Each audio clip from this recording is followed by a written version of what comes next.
good evening. Welcome into the penultimate round of the LearnCoach New Zealand Badminton League. It is the final week this week of round robin, ahead of going into the finals next week. Tonight we have the Tiger Brokers Tigers up against the Huawei Dragons. The Tigers already in the top two. They can't be pipped for the finals, whilst the Dragons are playing for pride tonight. Interesting though that we will see some changes in a few combinations as well. Oliver Leyden-Davis joins me. Oliver, this one is about pride, but for the Tigers, I guess it's about getting ready for the finals next week. Yeah, it certainly is. I've obviously guaranteed the spot there already, so plenty to play for them, and trying to build that into their preparation as well. I guess they've got a bit of a license to experiment and tinker with the lineup a little bit, and we've seen that tonight with a couple of changes, but it'll be about building confidence for them moving towards next week's final. And for you, you're commentating tonight, but are you keeping an eye on who you think you might play in the final? I know you're confident. That's tomorrow night, but are you scouting a little bit as well? Oh, yes and no. I think we'll take care of tomorrow night first, mate, to be honest. We've played the Tigers twice already, so of course we'll do a bit of research and preparation if things go our way, but we'll cross that one when we get to it. All right, so as I say, the points table already has the Tigers in the final. They booked their place there a week or so back with that 12 points. They cannot be pipped.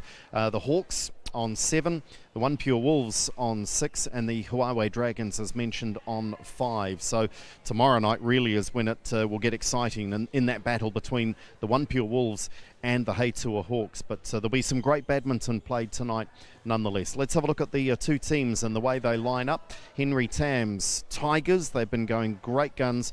What do you like about this team? What's been the key to their success? Yeah, I think they've been consistent in their performances, especially when things have got tight. You know, they've won a couple of golden games there as well, and got a great spread of talent across the team. But I think the credit to Henry's leadership as well. They've been given the chance to, you know, make some decisions themselves and have some input in the lineups, and they've all played really well consistently across the league.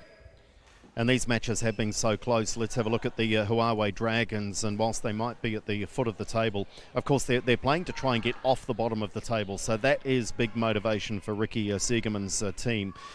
They've had some close losses. Have they lacked the consistency that you mentioned that the Tigers have had?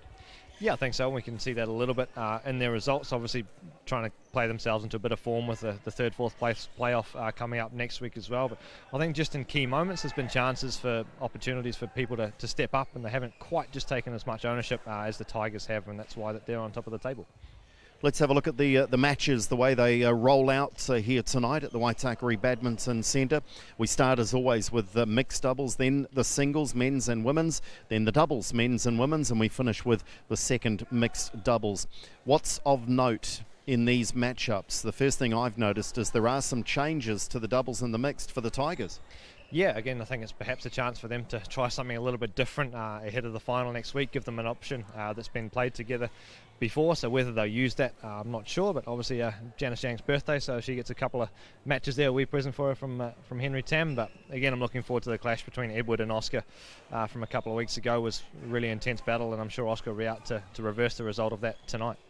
Yeah, and in fact, both singles matches, arguably the highlight tonight. Of course, Shauna Lee and Sally Fu. Shauna's only loss was at the hands of Sally Fu. Some wonderful badminton in prospect, though. Sit back and enjoy. We're about ready to welcome our first match on court. It's mixed doubles.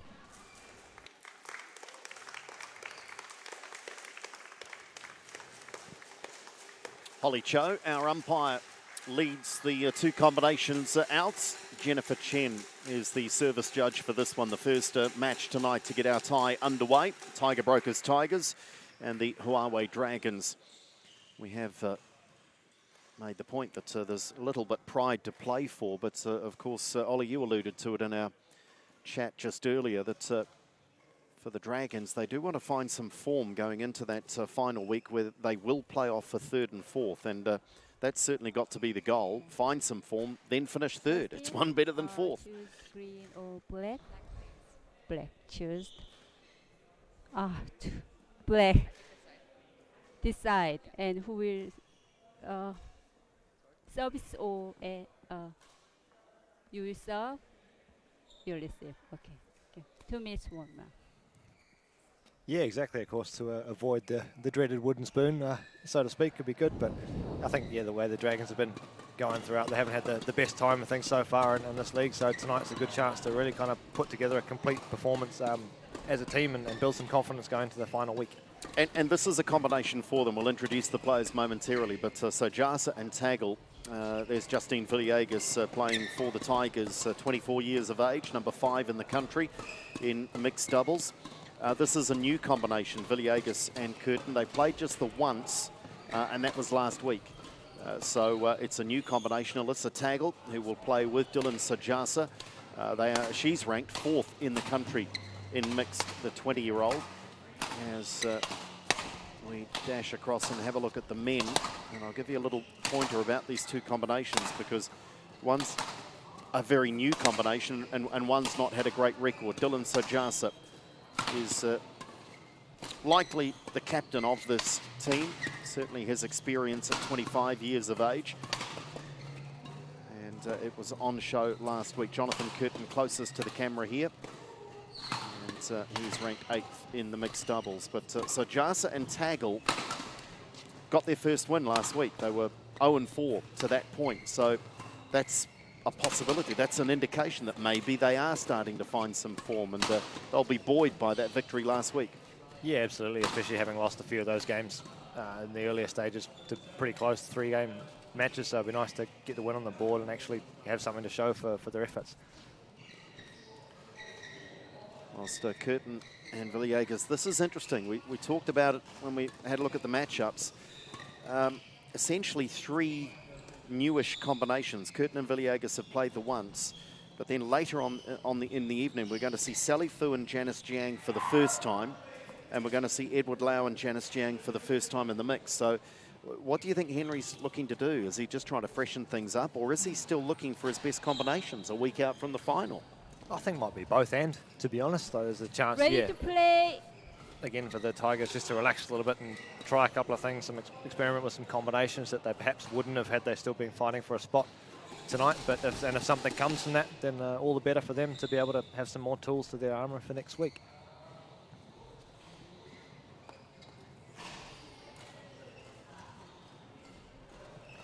So a little bit of an unknown, this first one. It does promise to be a very even encounter. There's a lot of experience out there, both combinations. Alyssa is the youngest by 4 years at 20, but she has played a lot at the top level in New Zealand. Ladies and gentlemen, on my right, Tiger Brokers Tigers, represented by Jonathan Curtin and Justin Villegas. On my left, Huawei Dragons, represented by Dylan Sojasa and Alicia Tagle. Huawei Dragons to serve, Alicia Tagle to Jonathan Curtin. Love all, play.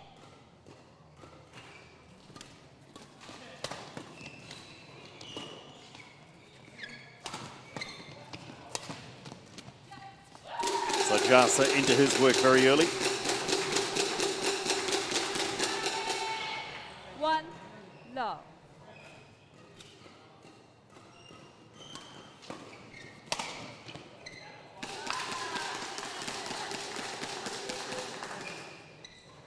Service over. 1 all.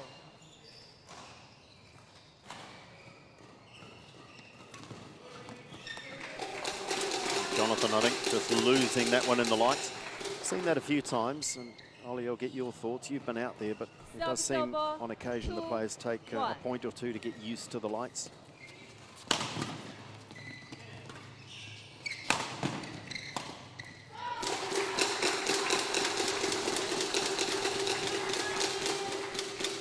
Seems on occasion that the shuttle comes out of straight out of one of those fluoros and just blinds you momentarily.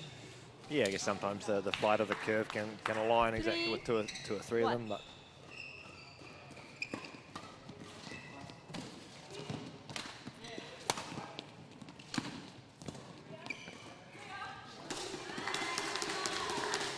yeah, it's just a matter of just concentrating a little bit harder when that happens and making sure that you play a safe shot as opposed to one that carries any risk.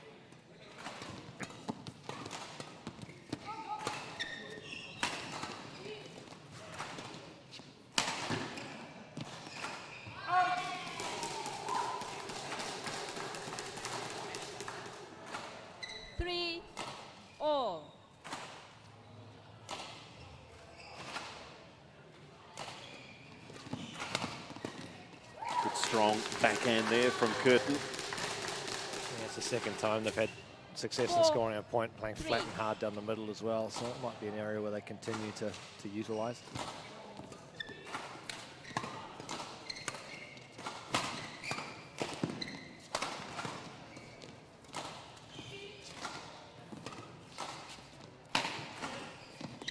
It's well played, just catching Villegas a little too far forward.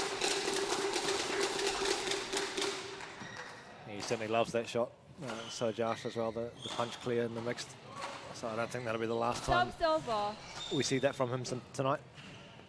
4-all.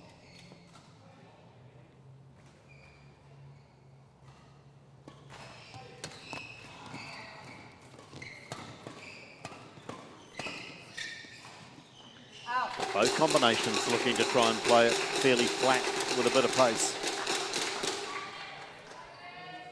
5-4.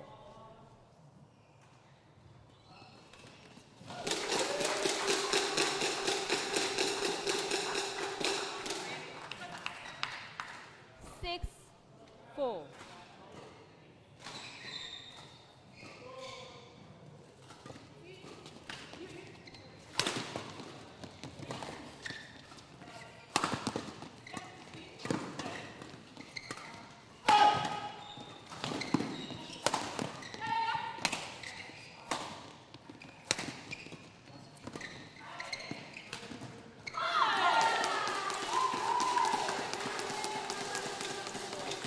Service over.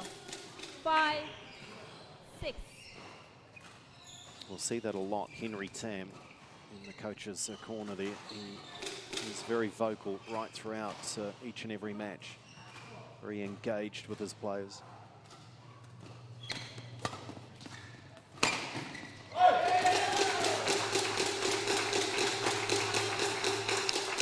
Service over. 7-5.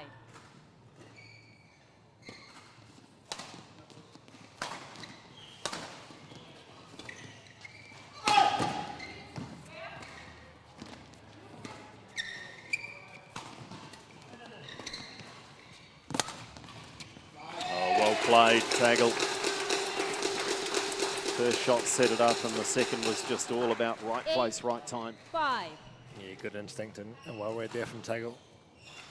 Moving forward as soon as she could see that Curtin had to take that with the backhand.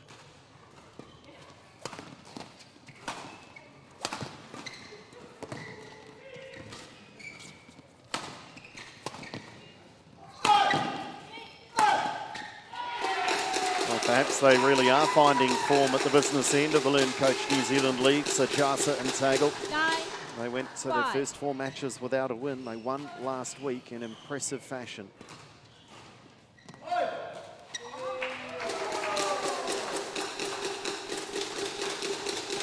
They might have 10. Game point. got a lucky 5. one there.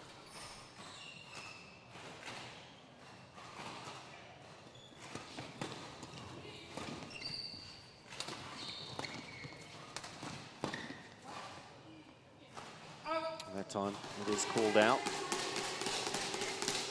A better attack from Curtin in that rally as well, just selecting to take the pace out and go for a faster angle instead, having been moved left-right on the back line in previous rallies. You take the pace out a little bit, just makes it a bit harder to expose that vulnerability back there.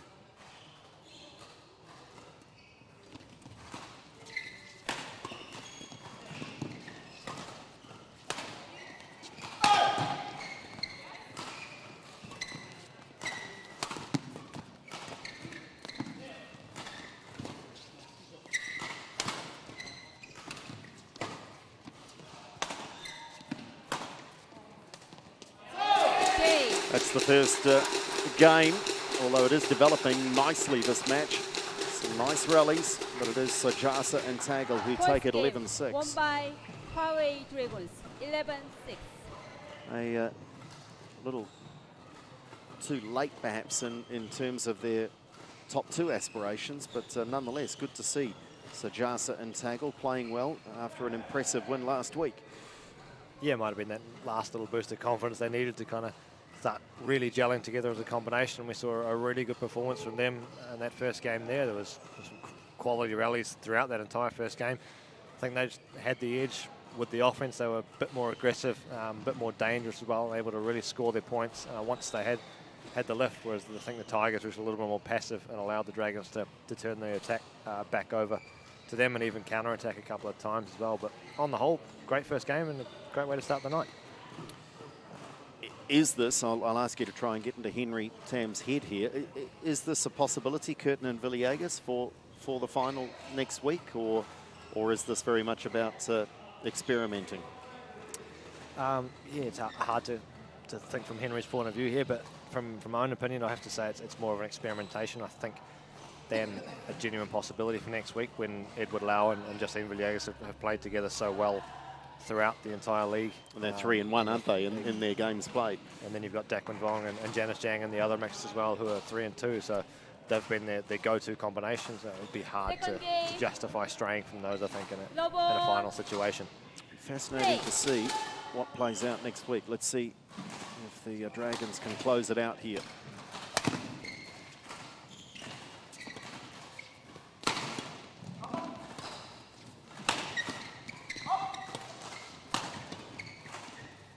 Oh, he's missed another one. That was all about the defence from the Dragons on that occasion.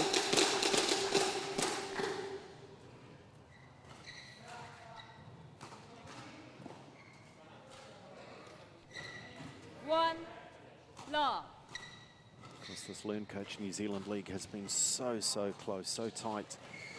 The margins have been so small between finding yourself in the final next week or in the third, fourth match. The Dragons have not been that far off the pace.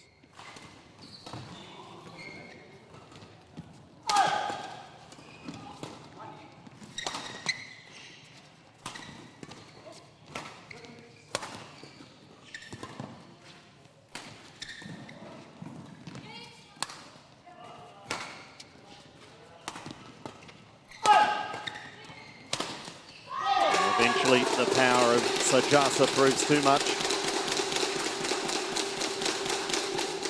Yeah, I think the quality of the offense from the backline from Sajasa has just been proved the point of difference between these two pairs so far.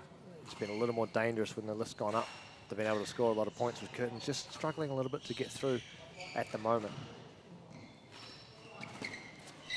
Oi.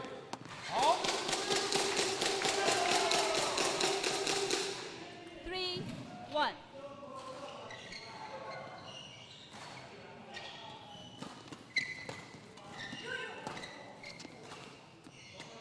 It's just not happening for them, the Tigers. 4-1.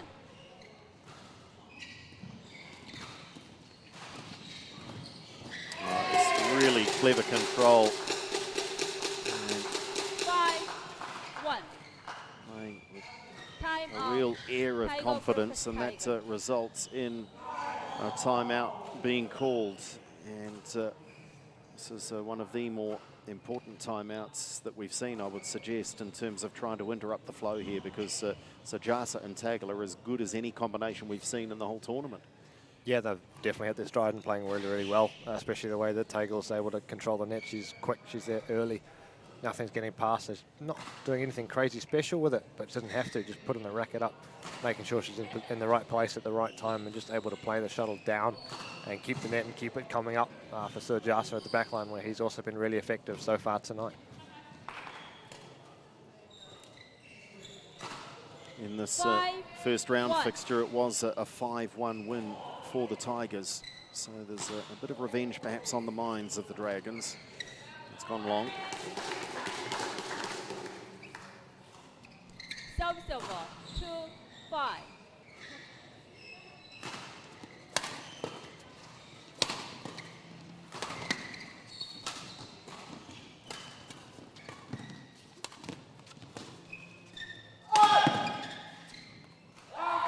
Just to underline my point about how close and tight this competition's been, Sajasa and Tagle are 1-4, 1 win, 4 losses, but 3 of their 4 losses have gone the distance and really were in the balance until the last couple of hits of the shuttle.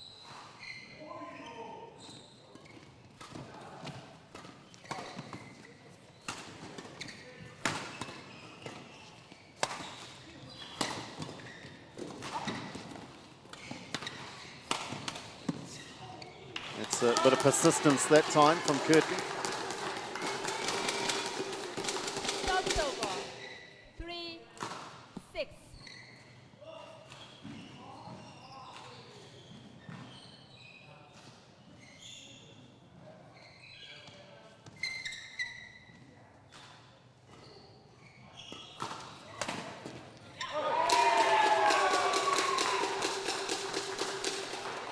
Service over. 7-3.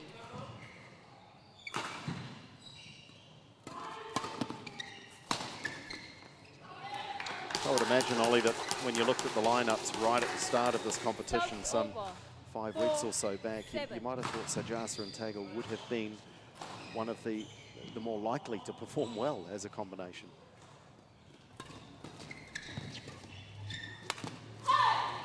Yeah, exactly. I think it goes to echo your point of what you were saying before about how close 7. everything's been from week to week. It's just, it hasn't been big margins that they've lost by. It's just been a couple of points either way at the end that's caused them to, on paper, perhaps have not a great win-loss record.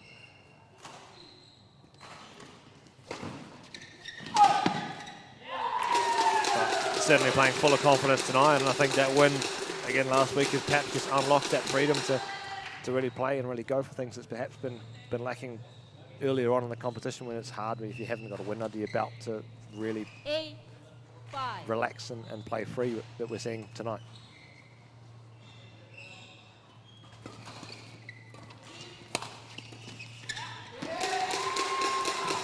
Burton getting a little frustrated because Sajasa and Tagle now, 5. they can taste another victory.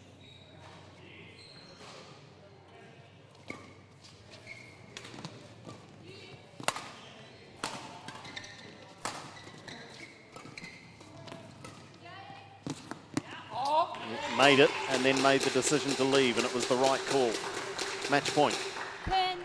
Match point. 5.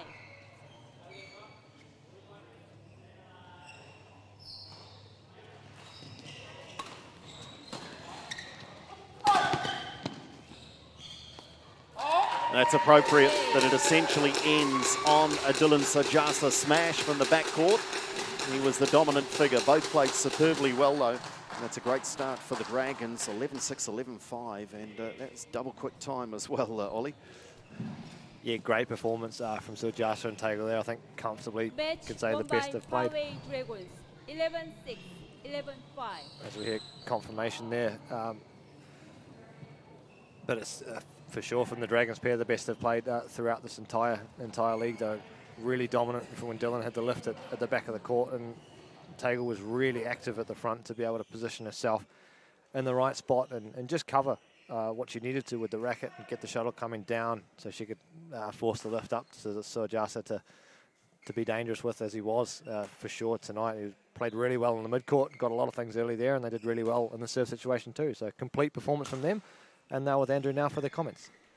Yeah, thanks, Ollie. A complete performance, Oliver Layden-Davis has just called it. You guys look to be playing with a bit of freedom after that win last week. You enjoying yourselves? Yeah, I think we've just gotten better throughout the league so far, and yeah, really happy with the performance today. 3 of your losses have been in 3 games, have been very close. That's the nature of this competition, isn't it? It is very tight every night, every match. Yeah, but we just have to keep looking forward and try to keep looking for the next point, yeah. What is the approach tonight, Dylan, from the team in terms of knowing you're in that 3rd, 4th playoff? Is it just play with some freedom and get your tails up for next week? Yeah, I think we still got something to prove. I mean, we lost to them 5-1 last time, so I mean, I'd like to come out here, same with the team. We want to, show that we can give them a lot more than what we did last time. Well, you certainly started the right way. Well done. Congratulations, guys. The Huawei Dragons are away with a win in the mixed, and it was a comprehensive win as well in double quick time. Stay with us. Next up in the LearnCoach New Zealand Badminton League, it's the men's singles.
Welcome back to the Waitakere Badminton Centre. It's the final week of round robin in the LearnCoach New Zealand Badminton League. Ahead of our finals next week. On Tuesday, 3 will play 4, and on Wednesday, 1 will play 2. The Dragons won't be there. We know that because of their lack of results early in the competition. The Tigers will be in the final, but they trail. The Dragons are up 1-love, courtesy of that very impressive win by Sojasa and Tagle in the opening mixed doubles. There's so much great badminton still to come. These singles matches are going to be a highlight, but every match promises so much. Let's welcome our men's singles onto our show courts.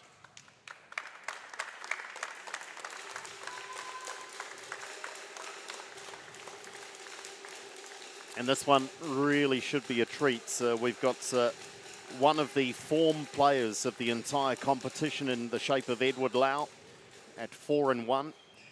And Oscar Go, who's not always been at his best, but I think is getting better as each week goes on. And his record stands at 2-3. And if he's playing with the same sort of freedom as we just saw from Sojasa and Tagle, look out, because Oscar Go, with his tail up, is a dangerous proposition indeed. This a real highlight for me the last time they met, Ollie. It was a 3-game win for Lau, won it 11-5 in the third, and I'm sure that Oscar's pretty keen to reverse that. Yeah, that's for sure, especially a player with his determination levels and the flair that he has.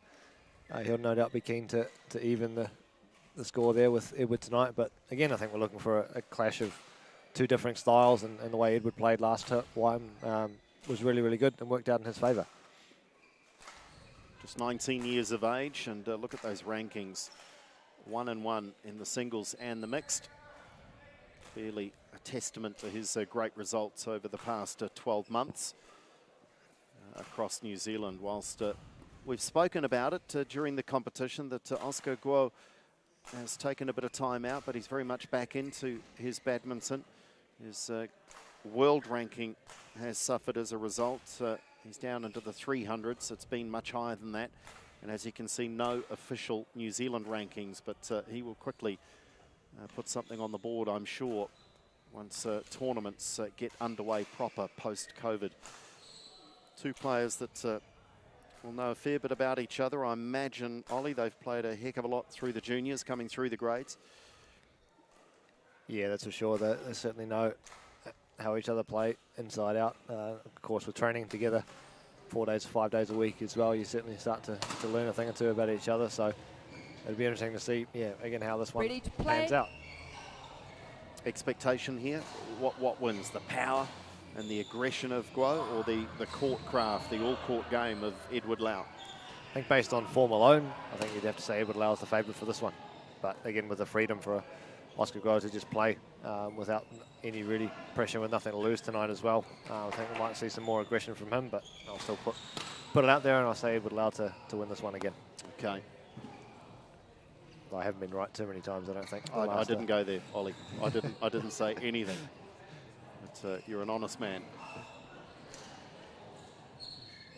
All right, I have already heard you talking with a degree of confidence about tomorrow night.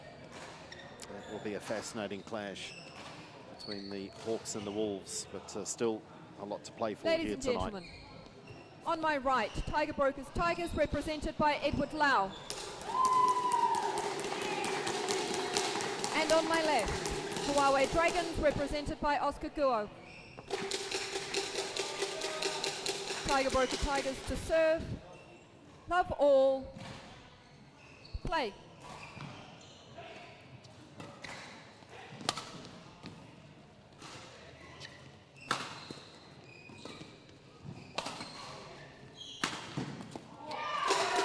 Nice. It wasn't brute force, was it? That was a nice angle.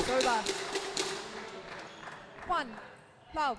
Yeah, it was. I don't see that from Oscar that often, so it was a nice variation from him.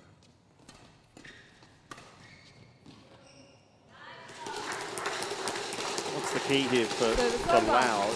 Do you avoid playing Oscar into rhythm? Do you play a lot of flat shuttles across to Oscar Guo?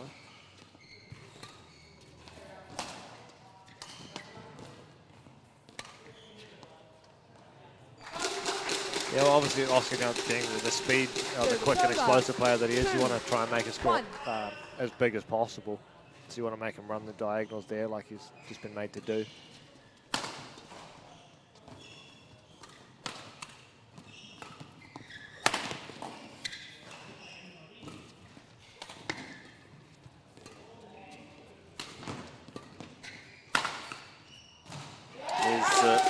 One of the first signs of the power. Mixing it up nicely though is Oscar. But again, from a player like Lau's perspective, when he's got the defensive skills that he has, sometimes you can use that to tempt Oscar to hit hard when he's off balance and then play the counter attack to the open court.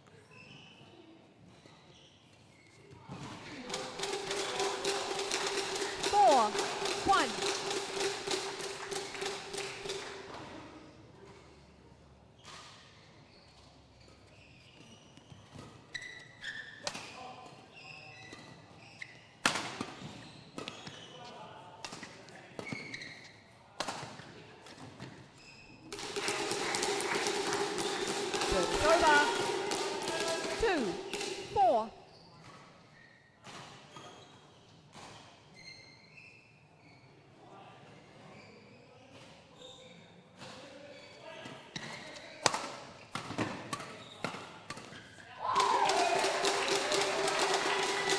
It's over.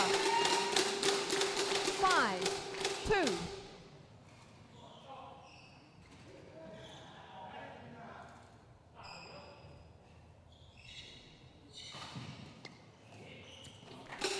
He's just not got his touch here at the moment, Lau. He's missed on a couple of those attempts at a drop. Yeah, it's quite uncharacteristic too. His net's normally very good.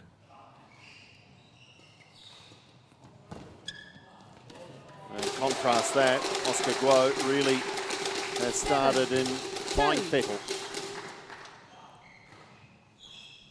It's a very handy margin in the race to 11. Dragons already one up on the night.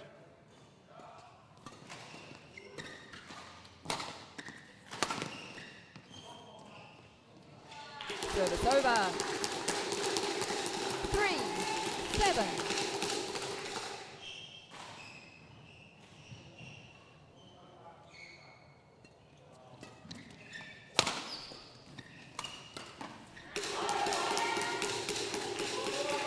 Cleanest shot from Lau, but did enough.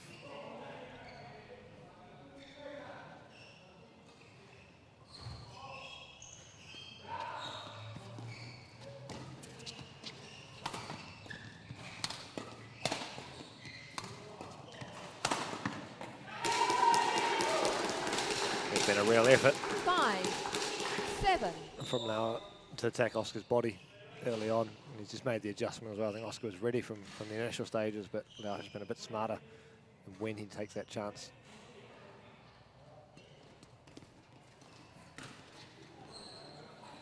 He's definitely found his range on the net as well. He's right back in this big time from 2-7, 4 straight points.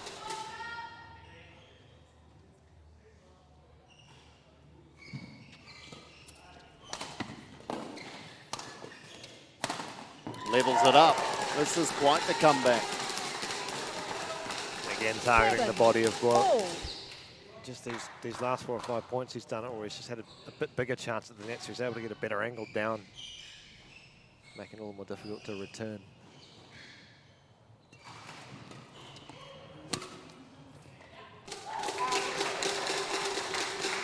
Service over.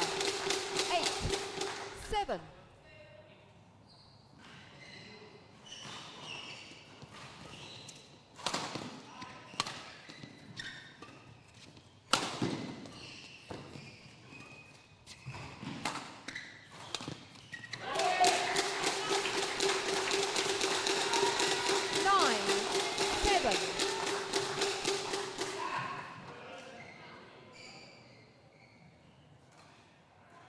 Tam again.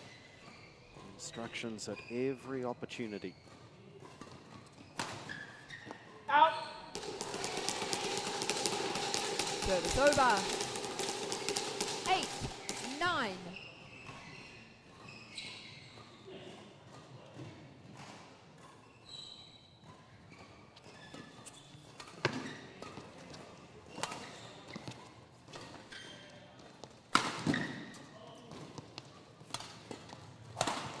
Well, we saw defence at its best there from Lau. How he got that one away from the ribcage, I don't know.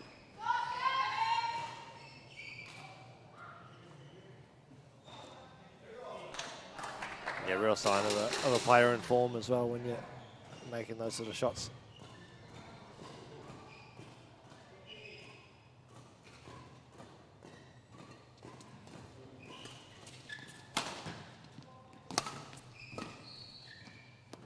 It's well long.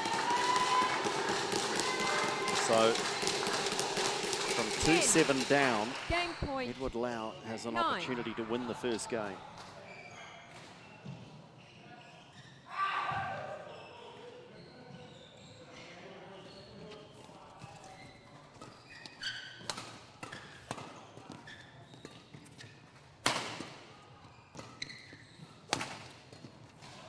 And Oscar Guo will not be happy. He is so competitive, and he will feel that he's let an opportunity slip there. And really, in the race to 11, 7-2, you should win the game. But Edward Lau, credit the New Zealand #1 there, just found a great rhythm midway through that game, and then ran away with it from 7-2 down. Quite the comeback. Yeah, he just took total control from that point. I think the only 2 points that he gave away after that were from basic mistakes from the back of the court. So his defence was faultless, really, from that stage. Nothing got through except for the very first point from Oscar Guo with the half smash, and he hasn't really used that since. So maybe look for him to come with a couple more of those in the second game, and then perhaps look to anticipate a little bit more in his round the head corner in the rear court. Edward's been quite consistent in plugging that corner and been quite effective with it as well, in the way that he's able to open up the court afterwards and play into open space. So I think look for Oscar to try and challenge that, and then play a bit earlier on the net to try and get the lift and use the smash that he's so well known for. But Lau just hasn't really allowed him to do that, and especially in the back end of that first game. Plenty of reflection for Oscar Guo. And having had a chat with Ricky Zegermans, he must have thought he was well on the way. Thought they'd got the tactics right. The approach was right. The execution was good. Suddenly, back comes Edward Lau. And he's not #1 in the country by accident. Thanks, Rick. 20 seconds. 20 seconds. Oscar, a wonderful, decorated junior career, of course, including representation at the 2018 Second game. Youth Olympic Games. Love when he all. won a silver medal with the Play. team.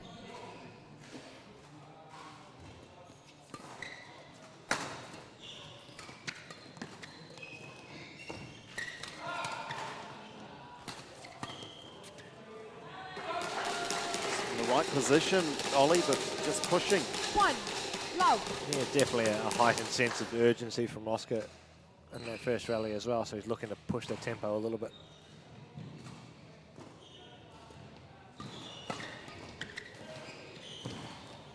Oh,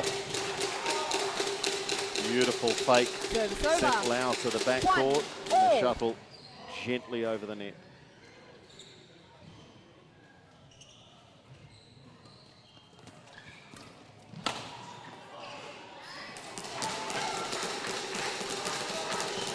Service over.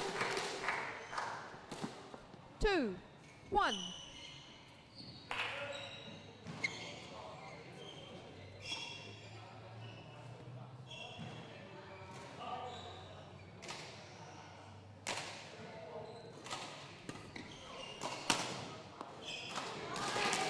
It'll be a big year for 3, Edwards, the remainder of 2020 and into 2021. Something of a target on the back when you've got that #1 ranking.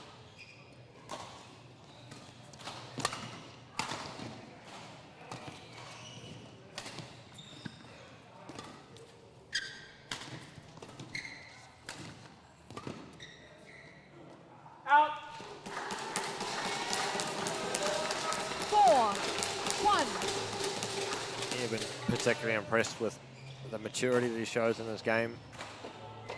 such a young age as well, in the way that he's played throughout this league. Very composed.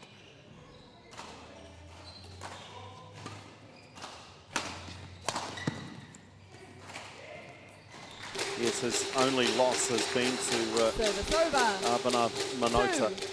2-4. There was a time there where we thought Mani Minota was not going to lose at all in any discipline. He has since.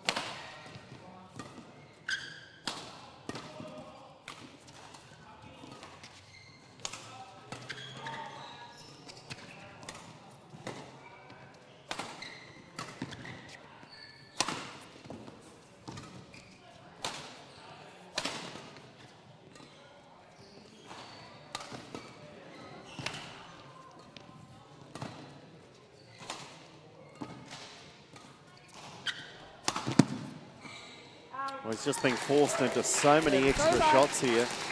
Oscar Guo could have won that rally 2 or 3 times, but Lau just keeps staying in it. Yeah, everything just keeps coming back, doesn't it? The way Lau's defending tonight. I used faultless earlier to describe it, and I'll use it again. Just forcing Oscar to find new angles, find new spaces that aren't there, and went searching for a bit on that last one.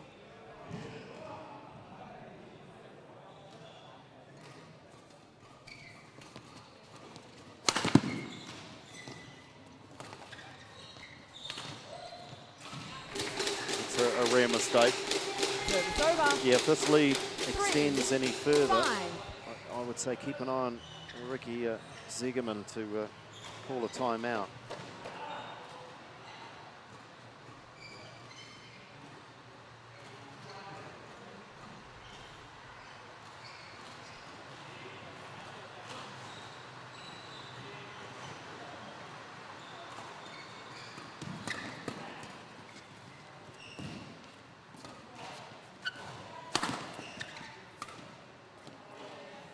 Again, just that's that tension, isn't it? Just too eager, trying to play to smaller margins because of the pressure Lau puts on. Yeah, exactly. That's not a mistake that's just come about from that rally. I think it's the way that Lau's been playing and giving nothing away.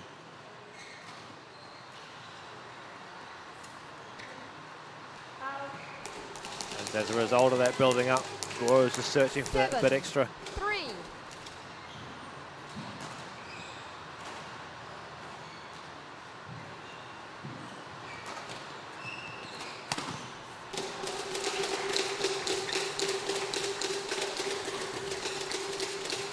Service over. 4-7.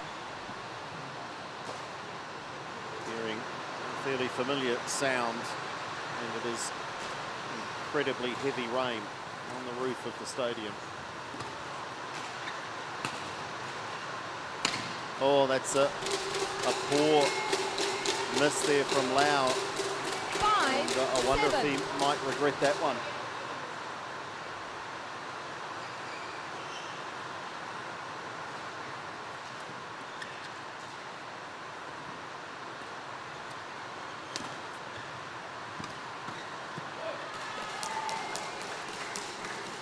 Service over. 8-5. Still with that comfortable lead.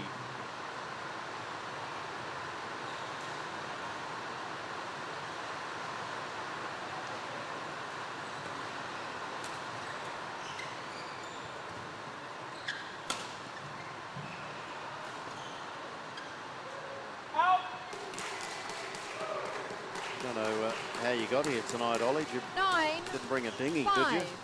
Sounds like we might need one to get out of here. That is pelting down outside.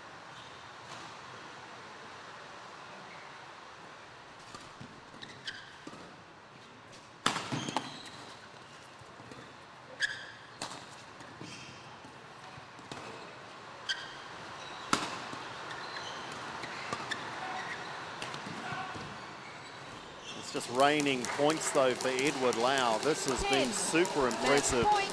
Match point over a quality opponent, and really, despite that 11-9 scoreline from 7-2 down in the first game, Edward Lau has done this in a canter.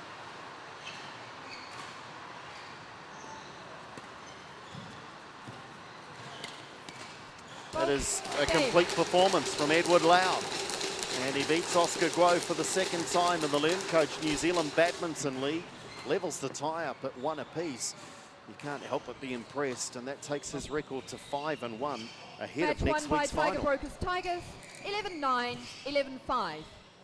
Yeah, we spoke prior to the match about him, Edward Lau, being one of the form players of the league, and he certainly showed it tonight. So consistent, really clean performance from Lau. Is so solid, and defense was pretty much all of the attack from Grow that just kept coming back, and in the end it forced Grow to go for a little bit too much and come up with a few errors. But that was with full credit to the defensive skills of Lau and the way he was playing.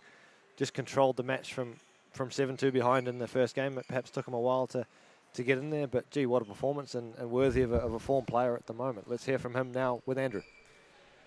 Edward, well done, mate. You're finding your best form at the right time of this competition with the final next week. You must be delighted with that. You were 2-7 down, and then from that moment, you just took control. Yeah, I had quite a slow start today, and then once I found my game, it got quite easy, and I was more comfortable. What's the key to beating Oscar? Is it moving him around? Is it taking away his power? What's the key? Yeah, moving around is one of them, and the other one is try and take the pace out, because he's really strong. So if I put pace in, he'll come back faster. And you thrive, don't you, sometimes off that pace. If it comes back at you quickly, your defensive game comes into play. Yeah, I actually like fast pace, but my coach told me to take the pace out, so I had to vary between both. Well, it worked really well. Congratulations. Great win. Great win. Edward Lau with a comprehensive win in the men's singles, and that levels the tie up at 1 apiece. Next up, though, is one of the real highlights of this LearnCoach New Zealand Badminton League. 2 young singles players, and between them, they've lost just once in this competition so far. The women's singles is coming up next.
Welcome back. The tie is levelled up at 1 apiece here in the LearnCoach New Zealand Badminton League at the Waitakere Badminton Centre.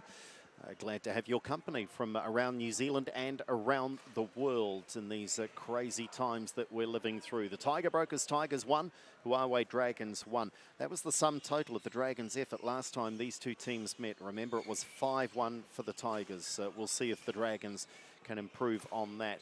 We have the women's singles, then men's doubles, women's doubles, and that final mixed doubles, which features a new combination of Edward Lau and the birthday girl Janice Jiang. But let's welcome our women's singles combatants onto our show court.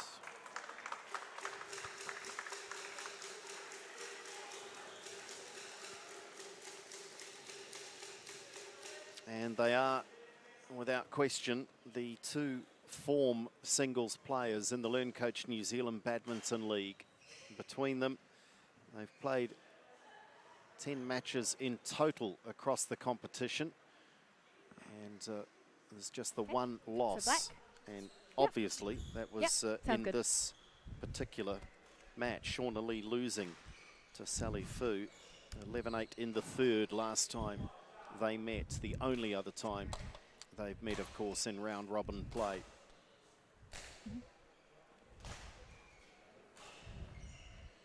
I think Shauna might have broken a string with the second warm-up hit, so I don't know that that's a great sign for Shauna Lee. She's going to be fine. Won't let that affect her, though. Of course, Sally Fu at 21 years of age, currently ranked at number 2 in the women's singles. It is 1v2 in the country in this one.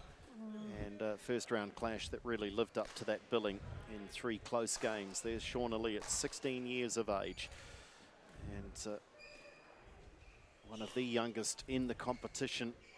And frankly, one of the best in the competition. She is a real prospect, Shauna Lee, out of North Harbour. Played at the 2018 World Junior Champs, and I'm sure she was on the radar, Oliver Layden-Davis, of coaches and other players and badminton fans, but this LearnCoach New Zealand League, if anything's just propelled her into that spotlight, hasn't it? Yeah, she's obviously, her record speaks for itself throughout this league, with just the one loss to Sally Fu last time they met. But geez, yeah, at 16 years of age, the level of skill that she's playing with at the moment especially gives her a really, really promising future, I think. So you spoke about the contrast in styles, and I'll help you out here, Ollie. I'll lead you into this nicely. I think you're 2 from 2 tonight. Geez, am I? I think you are. I think you are. You picked that Lau would beat Oscar Guo with that contrast of styles. What do we see something similar here in the women's singles? Yes and no. We still see a contrast in styles. I think there's a bit more creativity that comes from the racket of Shauna Lee if I'm comparing her to Edward and the way he plays. She's just able to generate some tighter angles on a cross court, both from the back of the court and from the net as well. And then Sally Fu obviously coming with her power and her aggression and her ability to inject pace into the game. Sally Fu with 3 World Junior Championships under her belt and a couple of Sertiman Cups as well in 2017 and 19. So she would have the edge experience-wise just in the 5 years that she has over Shauna Lee. But she's also played in some big tournaments, and her record has been impeccable throughout this LearnCoach New Zealand League. And she will be tough to roll here, and I would imagine be fairly protective of that unbeaten record going into the final next week.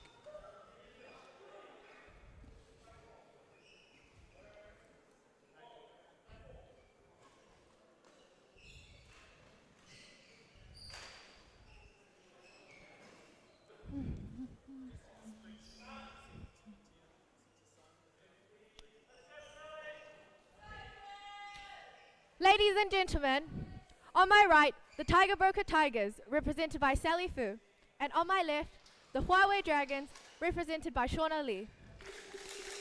Tiger Broker Tigers to serve, level, play.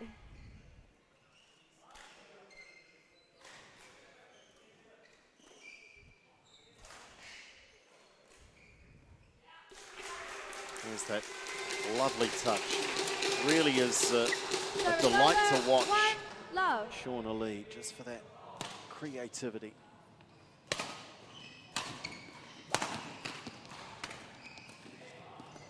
Here it is off the backhand wing. 2 love.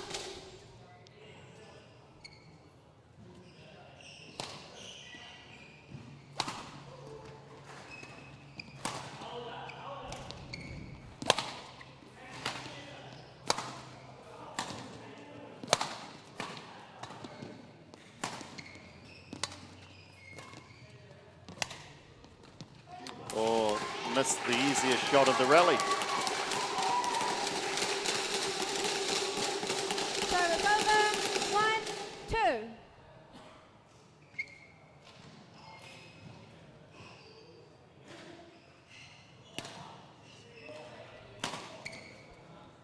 Out.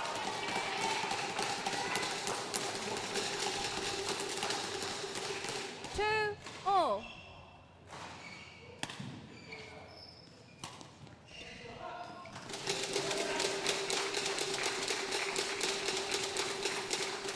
Shauna Lee Service over. looks like she's 3, pretty keen to 2. play at a quick tempo. In position very quickly.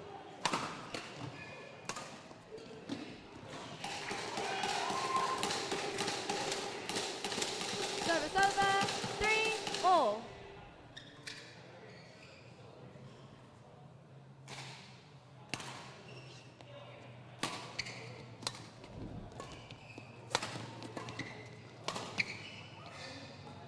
Out.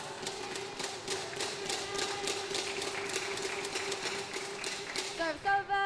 4, 3.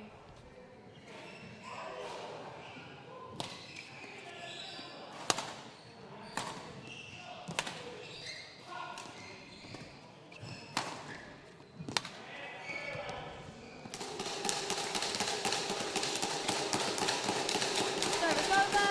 4 all.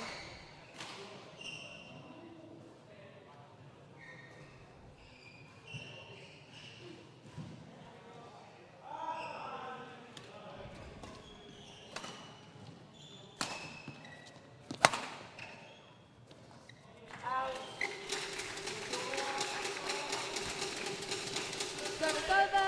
5, 4.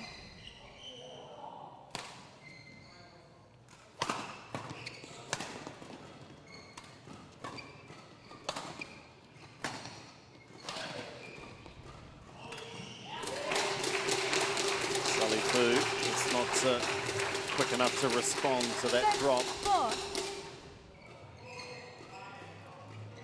Yeah, it's certainly Shauna Lee that's in control of the majority of these rallies early on.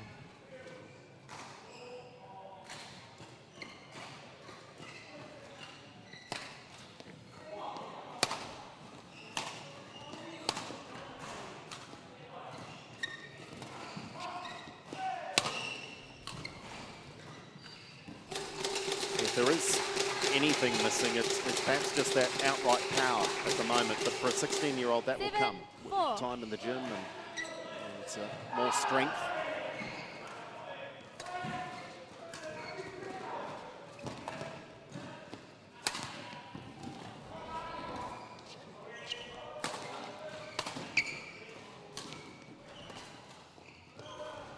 Oh, it's great scrambling from Shauna Lee. She got lucky with the shuttle clipping the net and just slowing it down, but good desperation. 8, 4. Yeah, exactly. It's the touch and the skill that she has, particularly the control when she's fully stretched. Things like that you can't really, it's difficult to teach.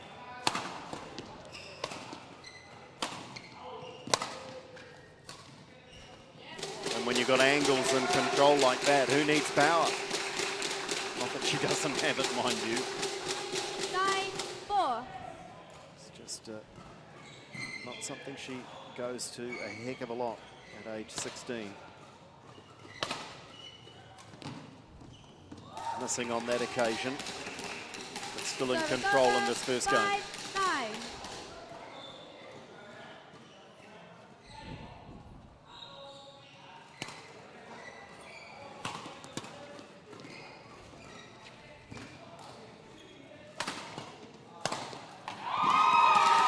more like it. That's Sally Fu getting into her work.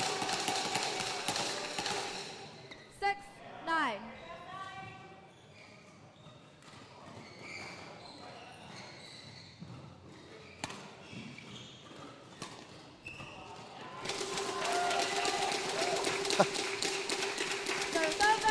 Frustration 10.6. for the unbeaten Sally Fu. Looks almost certain to go down a game here.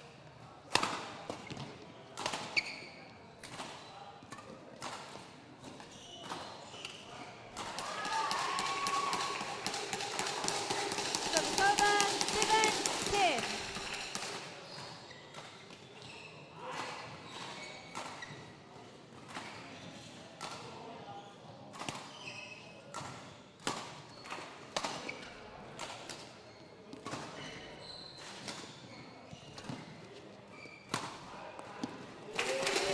It's just super impressive from Shauna Lee.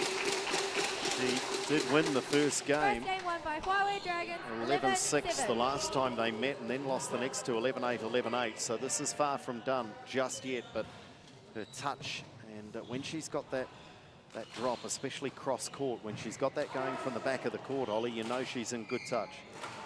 Yeah, she's been clever in the way that she's executed her attacking choices as well. Hasn't opted to go with the full power smash too many times, but I don't think it's something that you want to employ against a player like Sally Fu. You're better off to try and exploit the movement a little bit of somewhere where perhaps Fu's a little bit vulnerable, and Lee's done exactly that by just changing it up and using the angles and the cuts that she can use from the back of the court, both straight and cross, and then the half smashes as well, like we saw in that last one, just to go for the angle and placement over raw power. But she's mixed it up nicely, controlled the court and the rallies actually really, really well throughout that first game. So it's no surprise that she's one love ahead.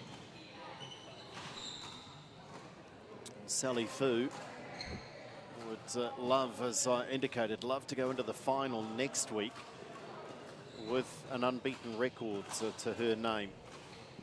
Seeing Shauna Lee just flexing that right leg, the knee, once or twice.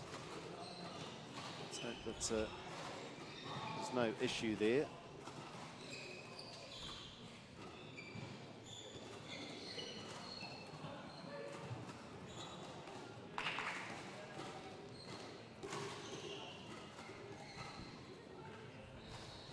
Just highlighting how close these matches have been. Whilst the Dragons went down 5-1 against the Tigers when they met earlier in the competition, both singles matches went to the third game and were very tight, very close.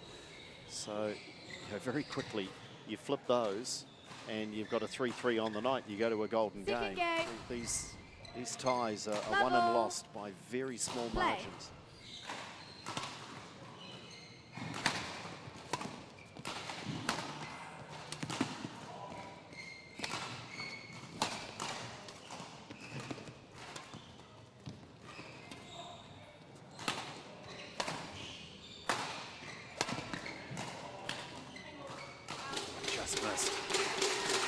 Yeah, just to continue on from that point, Andrew, it's the beauty of the 6-game format as well in comparison to the 5-game or 5-match, sorry, format that we've seen.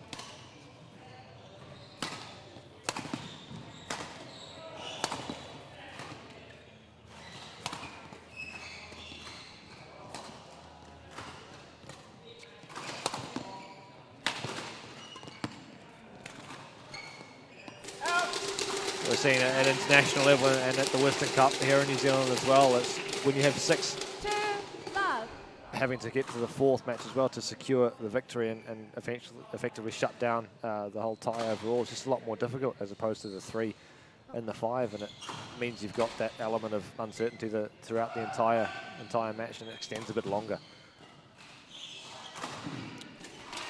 Caught the line, and of course some people will say, well, why would you have 6 matches? Because there's every chance it could be level. Well,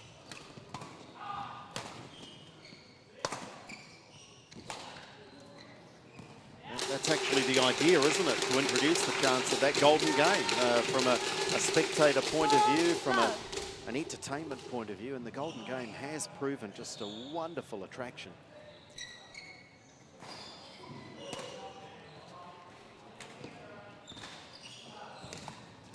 That is clever. Beautiful angle. And she's running away with this. 5, love. Yeah, just about to say it. Can't be far away from a timeout from Henry Tam. Tiger broker Tigers. And this is unusual for Sally. She's not been in this sort of a situation really at all throughout the whole competition. So this will test her ability to come back and fight her way out of a tough situation. But Shauna Lee talking there with Ricky Olsen-Segerman. Just a little round of applause from the coach. And just carry on. Keep doing what you are doing. Do not change a thing. Yeah, she's playing really, really well. Just making the court really, really big for Sally Fu. As well, using all 4 corners, being early on the net and just controlling each rally from the outset. But yeah, we haven't seen Sally Fu under this kind of pressure. We saw her save a match point last week, of course, against Courtney Trillo. But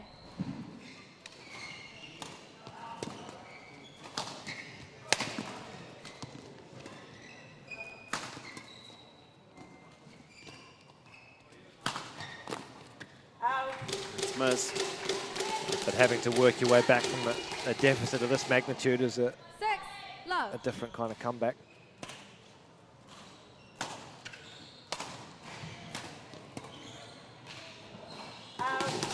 Well, this would be the comeback of the entire league. If Sally Fu is able to effect some sort of a run here, you'd think realistically needs to win perhaps 4 of the next 6 points to be any chance.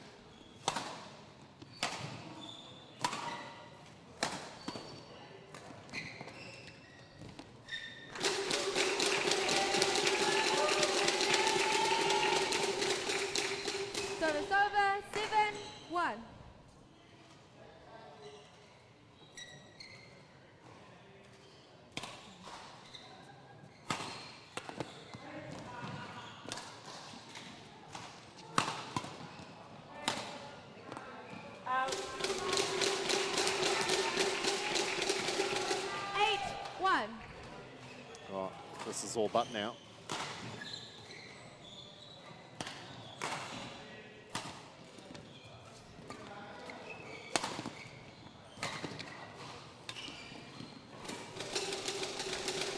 Sally not looking too comfortable out there. 9-1.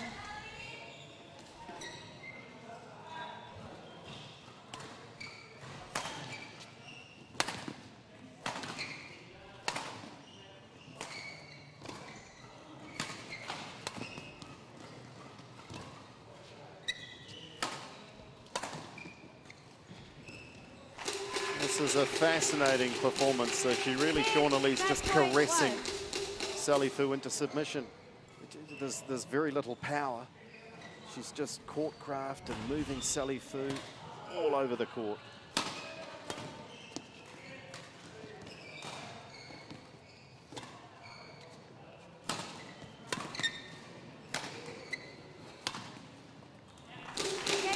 Well, we saw as close to a complete performance as we could from Edward Lau. Well, Sally Fu, Tigers teammate, has just upped to the ante on that, I think. That is as good as we've seen in this LearnCoach New Zealand League. What a performance from the 16-year-old number 1. Yeah, really clinical, I think, is the word that springs to mind to describe that performance. Match won by Huawei Dragons, 11-7, 11-1.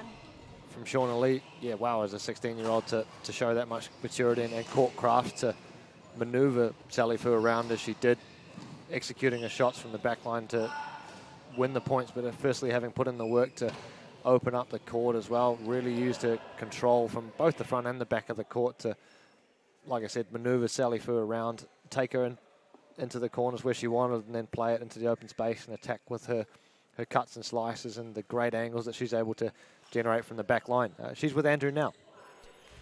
Well, congratulations. I just got all tongue-tied over there and gave you the wrong team name, but I've got you right in terms of winning. I mean, that was just so impressive. You must be thrilled.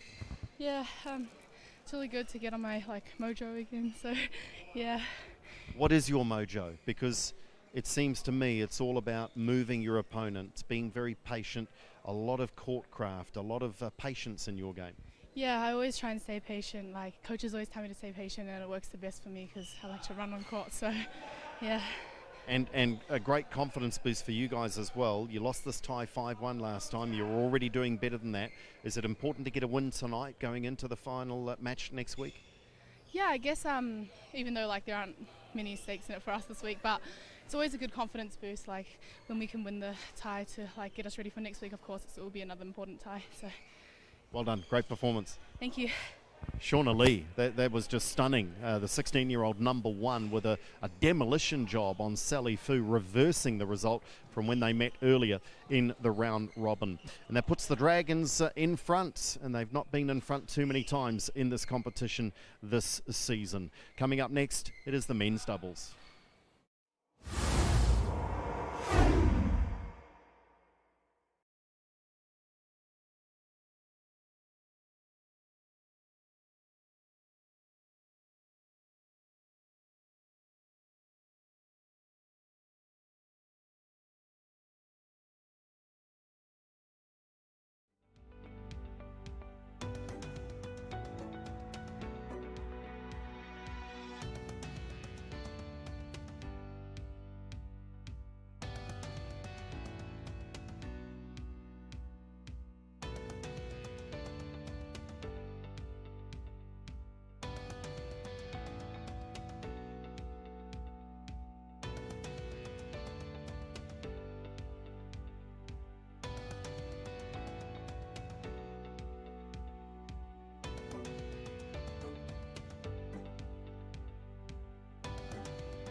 Welcome back to the Waitakere Badminton Centre. Goodness me, that performance of Shauna Lee had me all tongue-tied, and I think I might have given the win to Sally Fu in my rap, but it was far from that. Goodness me, Shauna Lee, what an impressive performance, giving the Dragons that 2-1 lead. And the excuse I might cling to is that the Dragons are not used to leading. I say that quietly in case any of their players are near me at the moment, but they simply had their struggles this season in this competition, but they are very much in control of this one, having taken out that opening mixed doubles.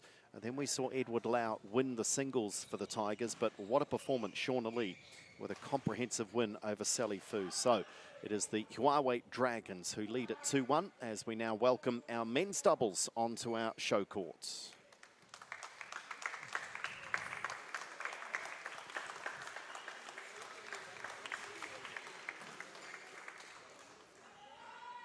And the good news for the Dragons, as they look to try and get a rare win on the board, is that in Jeffrey and Sajasa, yeah, they're very competitive, this pairing, and this match looks very even, with Jeffrey and Sajasa with a 2-3 record, Curtin and Vong 2-2. Vic Kim is our umpire for this one. Trishka, service judge. Adam, black or green? Black? You green. Service or end? You serve. Which end do you want? This one? This one. Okay. 2 minutes. Thank you, Vic. As the players have been warming up behind our commentary position for the last 10 or 15 minutes. This final 2 minutes, just a chance to get a feel for the lights on our show court. As we have the opportunity now also to introduce the 4 players. Jonathan Curtin nearest to the camera, involved in that opening mixed doubles. Experienced campaigner, 28 years of age. And we are reliably informed that if you need to bribe Jonathan for any reason, then a bubble tea is the best way to go. Dylan Sajasa, 25 years of age. His tail is up after winning that opening mixed. Has a men's doubles ranking of 2 in New Zealand. His playing partner is the younger of the two, Adam Jeffrey at 19. Those rankings, I think, belie his recent form. I think, Ollie, we've spoken about this a couple of times. I think he's a player benefiting greatly from his involvement in the LearnCoach New Zealand League. And the final of our quartet, just to the right of our camera, Dakman Vong. First time we've seen both Adam Jeffrey and Dakman Vong tonight at 20 years of age and ranked 3 in men's doubles. But a very even clash and prospect, this one, isn't it? Yeah, it certainly is. I think we saw that. And the last time they met was a closely fought 2-game encounter with Dakman Vong and Jonathan Curtin coming out to the good on that occasion. But yeah, Jeffers and Sajasa have certainly been improving throughout the competition. They put in a great performance together just 2 weeks back to beat Ryan Tong and Abhinav Manota. And the way Sajasa particularly played that night was something that showed a lot of leadership quality that perhaps we could have liked to seen a bit more from throughout the Dragons. Would have gone a bit further to help in their performance across the league. But I think, again, look for him to lead tonight and step forward and grow from that performance as well to lead those two.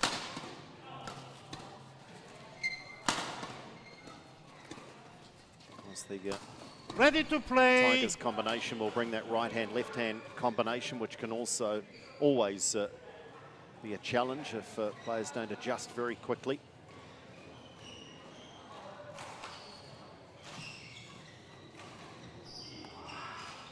Final little rehearsal of a serve there from Dylan Sajasa, and likewise Jonathan Curtin. The Dragons have not been able to get over the line and win too many ties in this LearnCoach New Zealand League. They've got their noses in front here at 2-1 going into the men's doubles.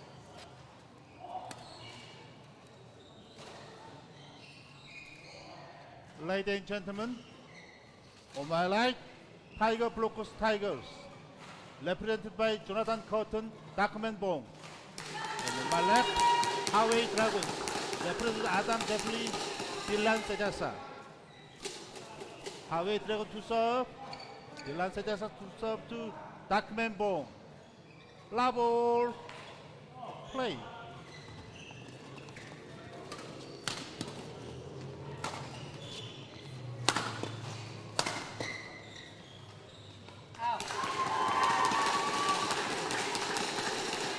The earlier matches or anything to go by, don't blink. Everything's been going through in double quick time tonight. Too low.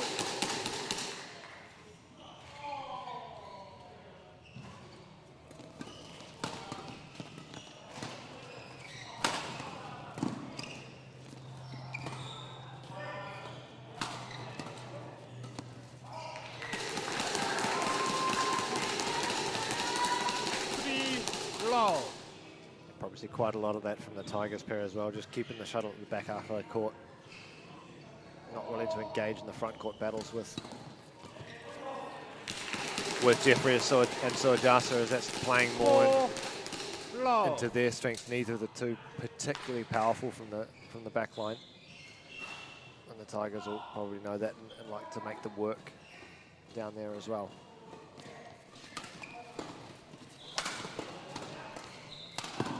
Oh, this is mighty impressive from the Tigers.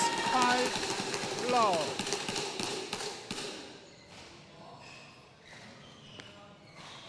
Just not allowing Sojasa and Jeffrey into the match at all. So no timeout from Ricky Siegermund at 5 love this week.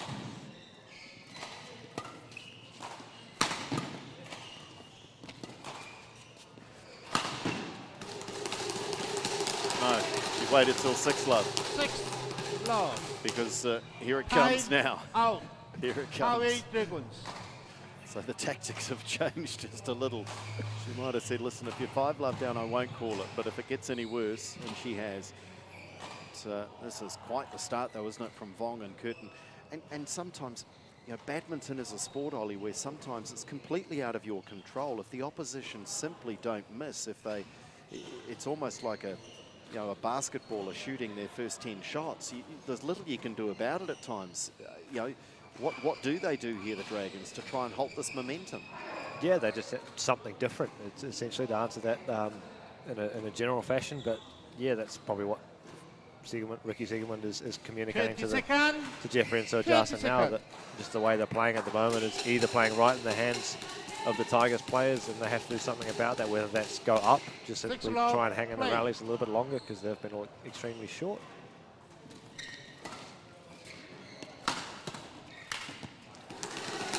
Or again, something like that, it's just about playing yourself into the match. Again, when you've got only 11 points, you pretty much have to sacrifice the first game to do that, but it's important they use these 4 or 5 points here to do that and start the second game ready to go. First sign of frailty from Vong and Curtin. Service over. 1-7.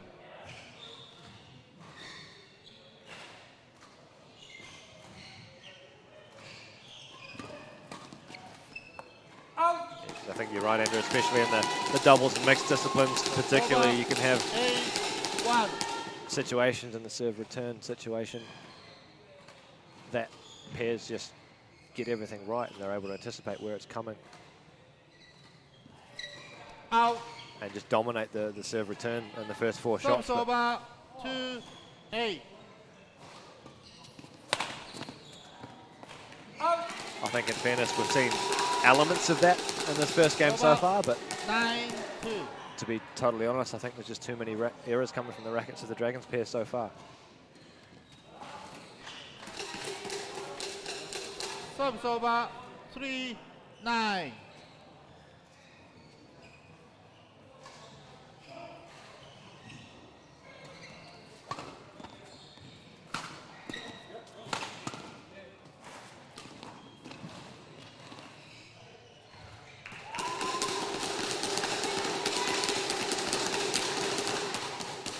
Over 10, game point 3.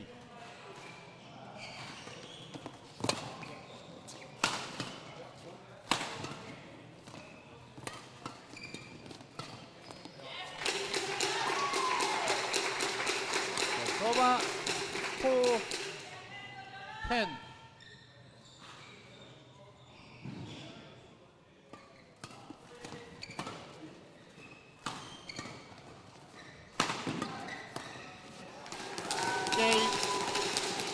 First game goes to Vong and Curtin for the Tigers. If there's anything for the Dragons to try and cling to, it's that they essentially drew level, if you like, in the second half of that game. From 7 love, they went point for point, and they've got to try and maintain that pattern, that momentum now going into the second. It's those small things, perhaps, that Ricky Siegermund will be talking to her players about now. Yeah, I think they've perhaps done just enough on the scoreboard anyway to start to feel like they've played themselves into the match. I still don't think the structure of the rallies is something that they'd be after, especially when they have the offense. The front player is a little bit impatient, just snatching at a few things rather than just trying to be a bit more stable, be aggressive in certain areas, but then if it's not there, just to build up again. I think they could do with a little more punch, a little more danger from the back line as well. It's conservative attack from the Dragons pair at the moment, but I'd like to see them really get up and hit it 110% and try and put some real pressure on the Tigers pair, because I think it's a little bit too comfortable for them in the defense as well at the moment. And when you're feeling good already in the first three and the flat exchanges, if you're comfortable in the defense as well, things are looking pretty good for you, as we saw from an 11-4 margin in that first game. So really like to see a bit more aggression from the Dragons, a bit more intent, and I think we might see those little easy mistakes just start to disappear as well as a result of a bit of a change in mentality from them.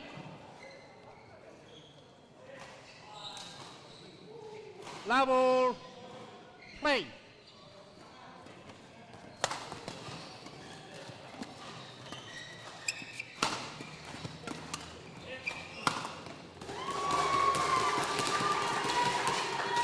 And Vong are certainly enjoying their work so far. Smiles all round.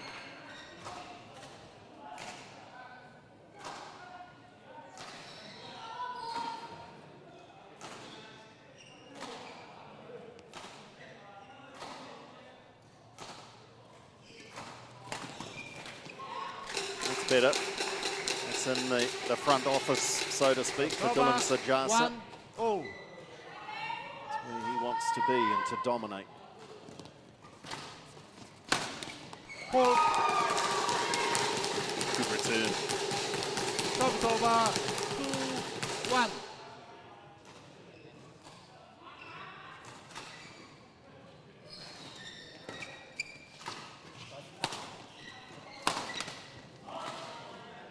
Wow, I'll take that one. Over. Fortunate in more ways than one.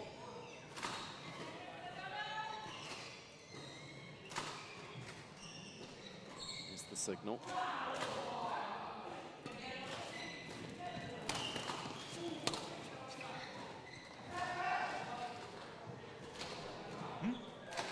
No. Dylan asking there, was there a forward action made with the racket? You can't just hold it up as a backboard, can you, Ollie? 3-2. No, I think it was more just a reaction from Curtin there. That I think there's anything wrong with it.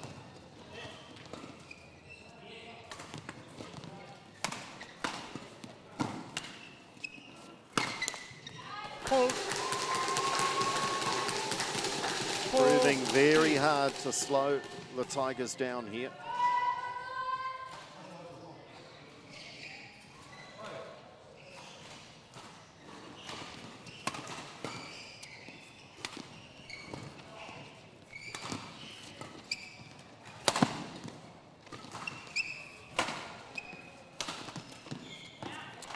Vong walked straight into the shot that he wanted and then couldn't execute.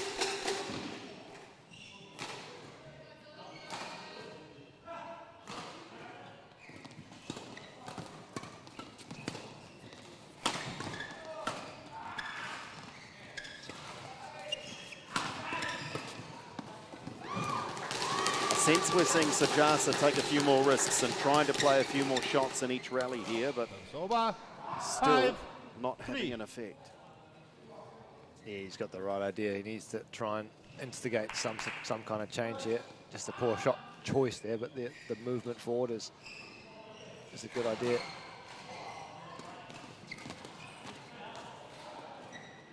It's just a little bit too easy for the Tigers at the moment, just to play the net soft and then get the lift and attack.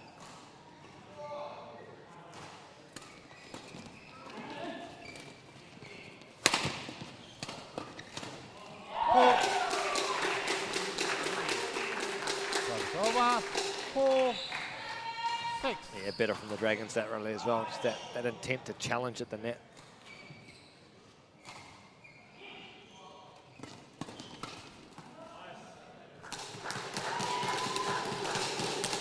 Over. 7-4. Just been able to string 3 or 4 really good points together, the Dragons.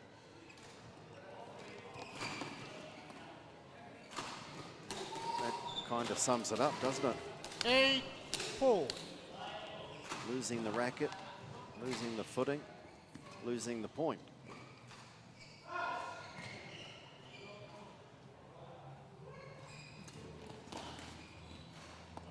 Yeah, it's brushed the racket of Curtin.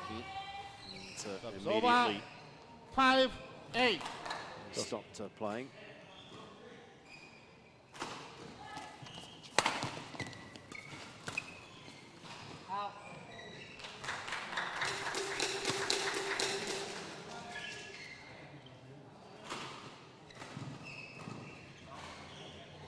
Nine, 5.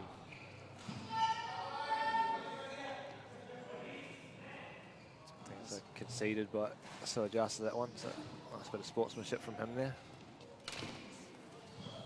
It's going to 10. contribute to a loss, though. Match There's no point. question now. 5. 5 match points for Vong and Curtin.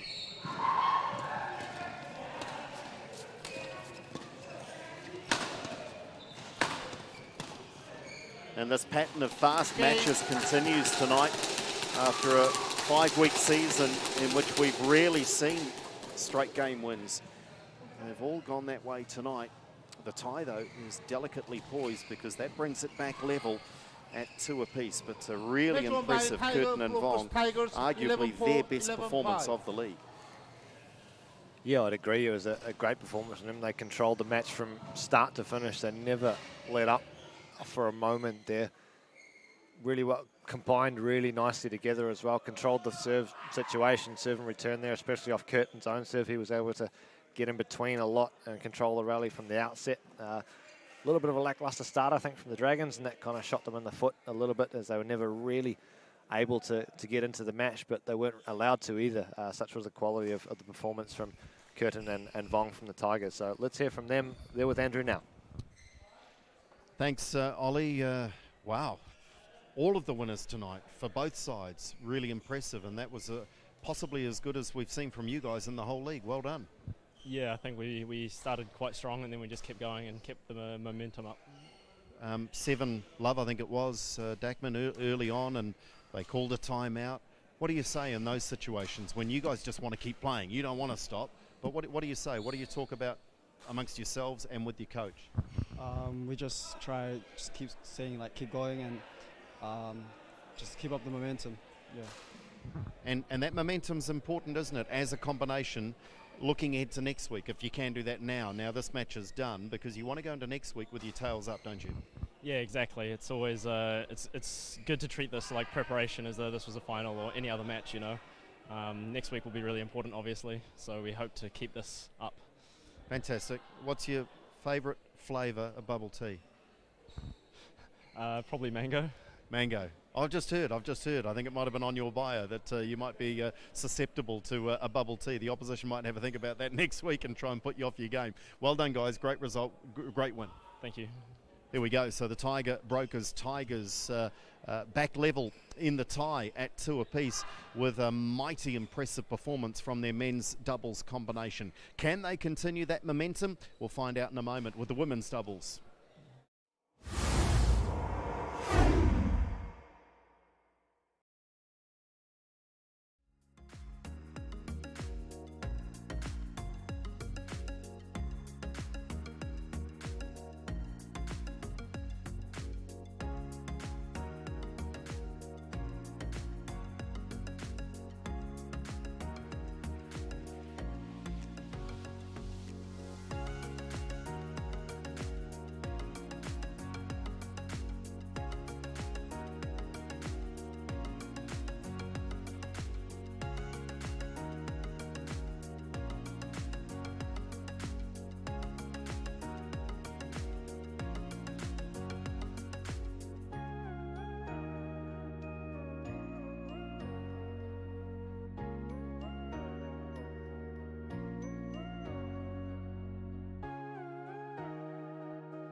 Well, this tie is delicately poised. It is the final week of round robin as we head into finals action next week in the LearnCoach New Zealand Badminton League. This one is all levelled up now at 2 apiece after a very impressive win by Curtin and Vong in the men's doubles. So a lot to play for. And what this guarantees, of course, is that we are going into the last match of the night with the tie absolutely alive, because regardless of who goes ahead 3-2, there's still a chance for someone to bring it back to 3-3. So that mixed doubles at the end of the night, Edward Lau and Janice Jiang. Janice is celebrating a birthday today, so she's going to play the final 2 matches.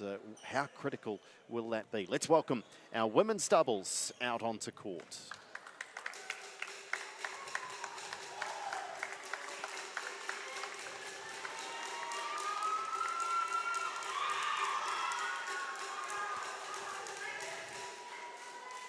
Holly Cho, our umpire for this one. Jennifer Chen is the service judge. This has been quite remarkable after late night after late nights, and late nights that we very much enjoyed because of the quality and the closeness of the badminton. Suddenly tonight, it's very close still in the tie, but all of the matches have been quite one-sided. Oh, but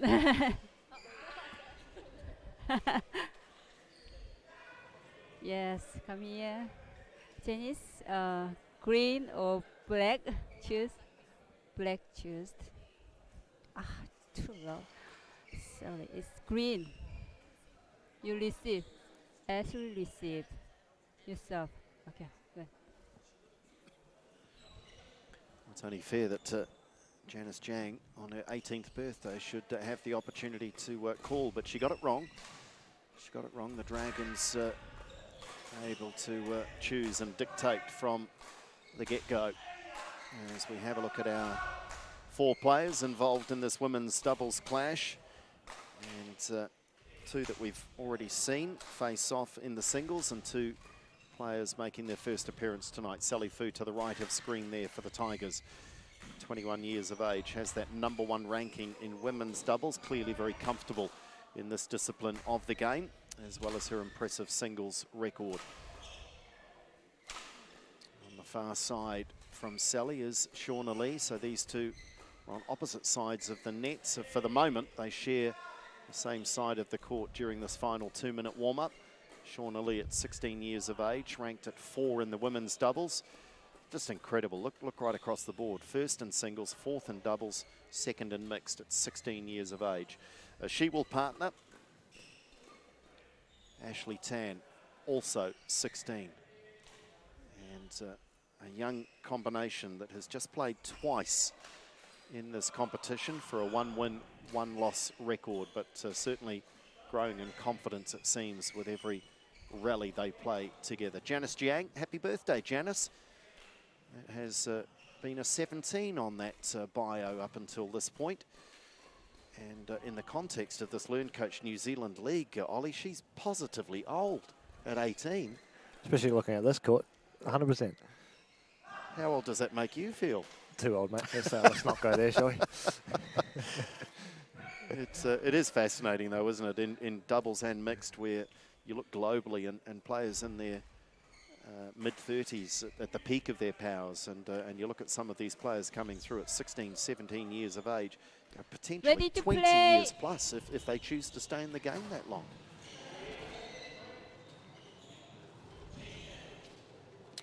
I'm just trying to think. I think possibly a couple of players in their 40s in the men's doubles. Late 30s, essentially, yeah. I think Joachim Fischer from Denmark is one that springs to mind. He was late 30s when he finished his career and spent some time playing with a girl who was 18 years old towards the end of that. So there's almost a 20-year gap between those 2. Yeah. Generation. It is interesting in racket sports generally that times of higher intensity and greater demands on players, that we're starting to see players, I think, look after themselves better and manage their careers. And I think not just in badminton with the examples you could give, but you look at tennis as well, Ollie, and players in Roger Federer, Nadal, leading that charge well into their 30s, and in Roger's case, late 30s. So Sports science is playing its part, isn't it? Yeah, I think it's catching up to the era of professionalism as well. Certainly we saw the professionalism become more apparent through the 90s and the 2000s across Ladies the game. and gentlemen, on my right, Tiger Brokers Tigers, represented by Sally Fu and Janice Jiang. On my left, Huawei Dragons, represented by Sona Lee, Ashley Tan. Tiger Brokers Tiger to serve to Janice Jiang to Ashley Tan. Low ball, play.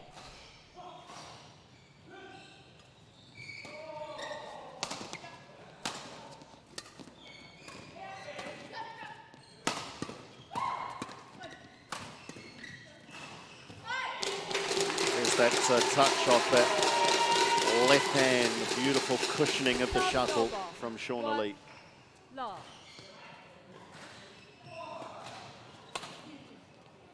That one not so well timed. Jumps over. 1-all.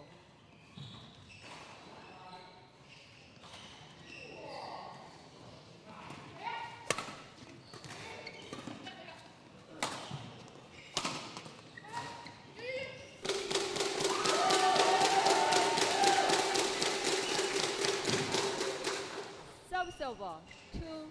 2-1.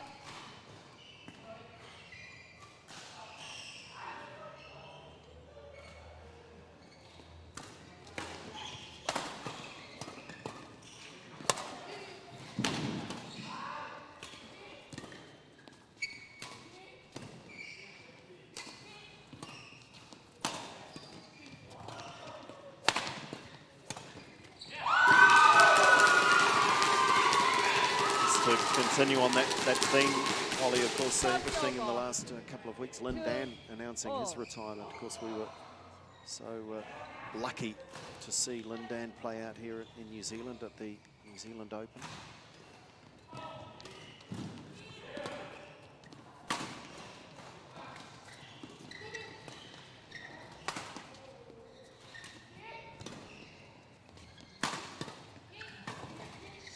As far as badminton's concerned, he's in that Federer category, isn't he? What a superstar. Absolutely is. Of course, the first men's singles to win back-to-back gold medals at the Olympic Games.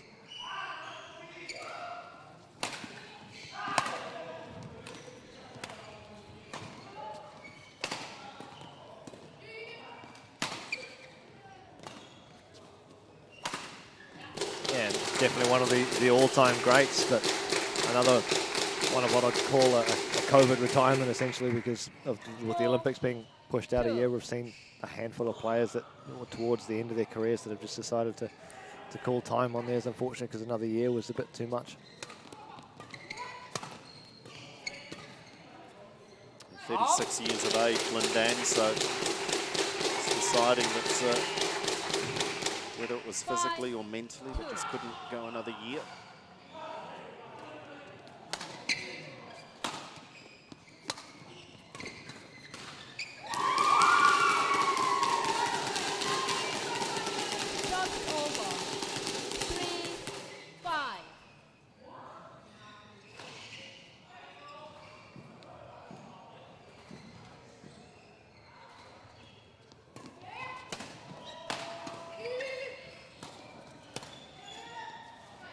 These two pairings have not met before, primarily because Sally Fu and Janice Jiang, this is the first time they've played together in the LearnCoach New Zealand League. So Henry Tam just looking for options.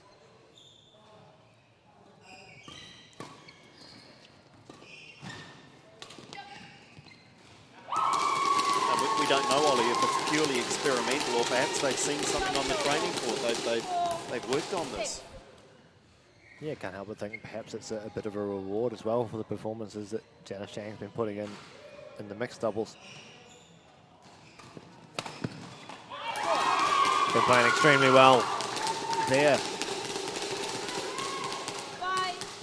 5-6. And you think maybe it's a chance for her to put herself to the test on a ladies doubles court as well.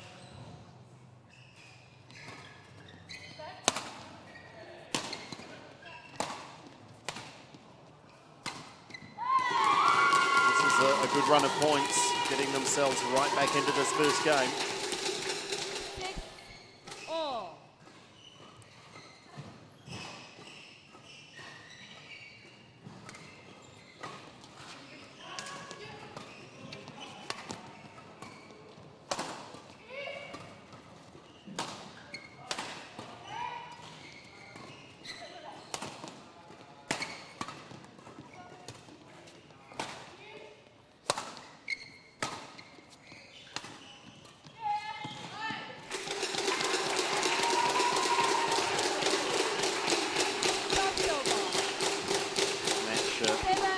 Taking shape nicely.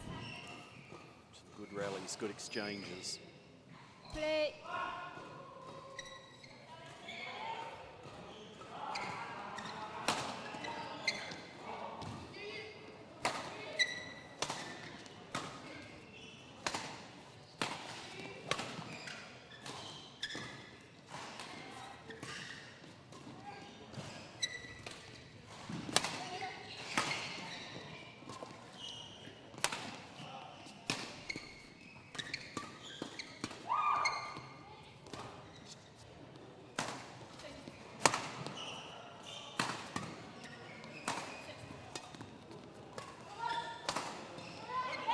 Really good rally, and the Dragons were probably favourites to win it for most of its journey. The Tigers turned it around. Yeah, Janice Yang withstanding a lot of pressure during the middle stages of that rally. Turned it around really nicely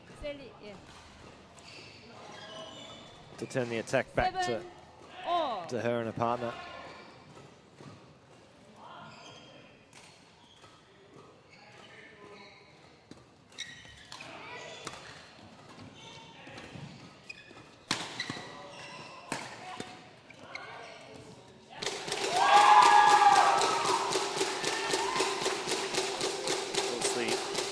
This match has the luxury of knowing that the very least they will get out of the night is a golden game.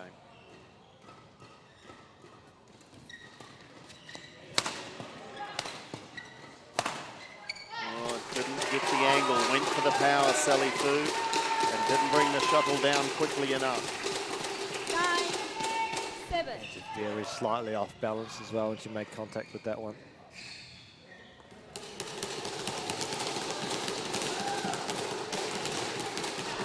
Over. 8-9.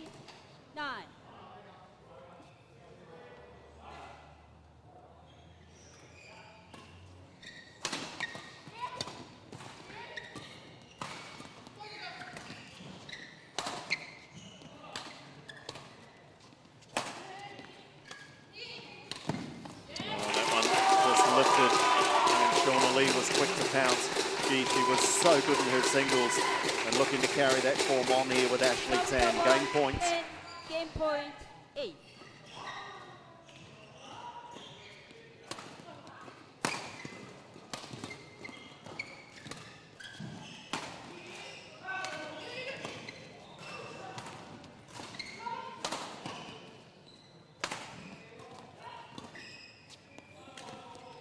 Oh, goodness me, thought about it. Even a shuttle can change its mind, it seems. 9-10.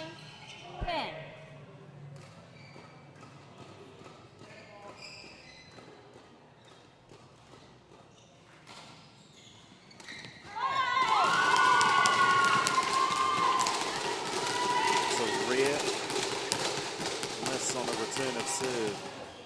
10-all.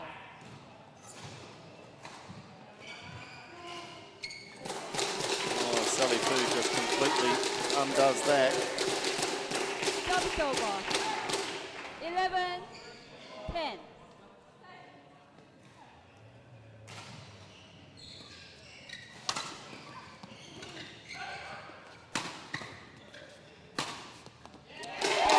They don't have an awful lot of power in their armoury, but it's proven enough on that occasion. And they win the opening game 12-10, Shauna Lee and Ashley Tan. As the Huawei Dragons look to continue this incredible turnaround, having lost this tie 5-1 in the first round. They are are in control of this women's doubles. And if they do win this, then they will jump ahead 3-2 with the one match still to be played. There's a combination that's growing in confidence throughout recent weeks. Just their third match together, Lee and Tan. But I think Ricky Ziegerman likes what she's seeing from the youngsters. Yeah, they've certainly got a great energy about the way they play together on court. They can feed off each other as well, being obviously knowing each other pretty well, being in a similar age bracket. And they're using that to good effect. And I think that Ashley Tan's also quite powerful from the back line, so both of them quite dangerous from back there. And if you mix up her power with the angles that Shauna Lee can create as well, and the touch that control that she has, they're certainly dangerous when they have a lift. They've also managed to exploit well the fact that Sally Fu and Janice Zhang are playing together for the first time, and they've used that well down the middle of the court on a couple of occasions, and they've found a couple of points there, which also, again, proved to be the difference at the back end of that first game.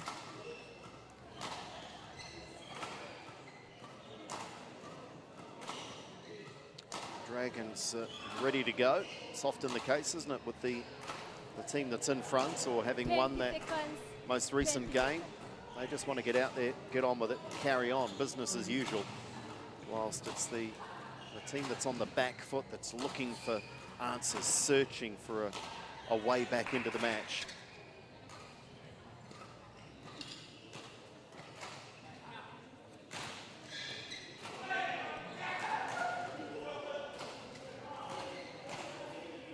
Second game. Low ball. Play.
Oh, beautifully played.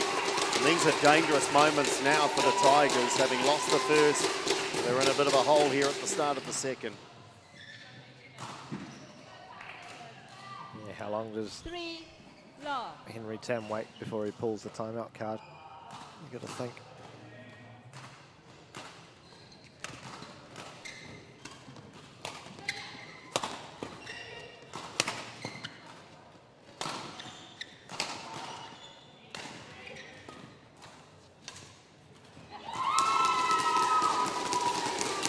Might have been going long, and perhaps Shauna Lee was left in two minds.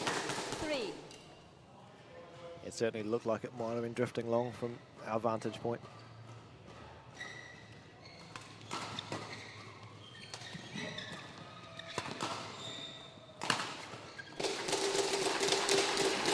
Patient from Janice Zhang.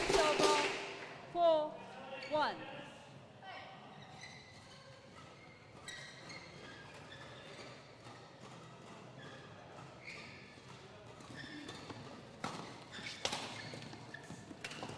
Oh. Well, she's having a little giggle there, as 16-year-olds are wont to do. She just got completely bamboozled, I think, with about 4 different shots in that incredible badminton brain of hers.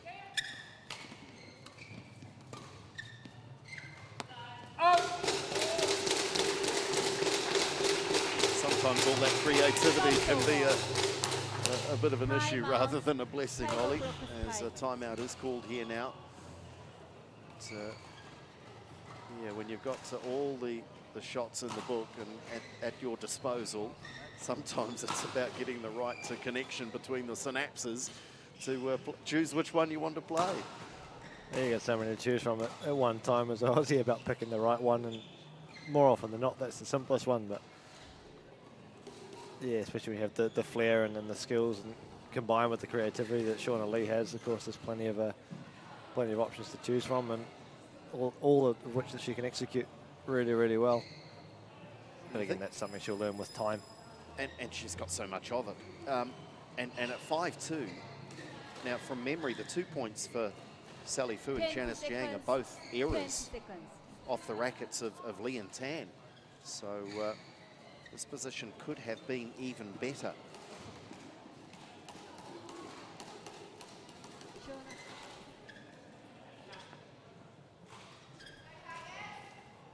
Yeah, there's been no real clear way for the Tigers to score their points so far. It's better from Janice Jiang.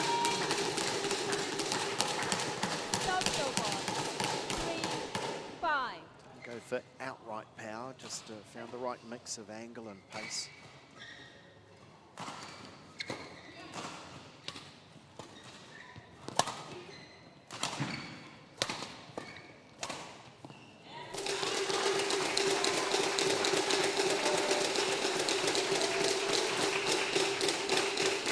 Clever combination attack from the Dragons there, with Ashley Tan going all the way cross court, across the body of the Tigers player up into Shauna Lee's forehand for the return. It's good use of the right left hand combination. And again, very much in control, aren't they? Yeah, again exploiting the space in the middle of the court between the two players that are playing together for the first time.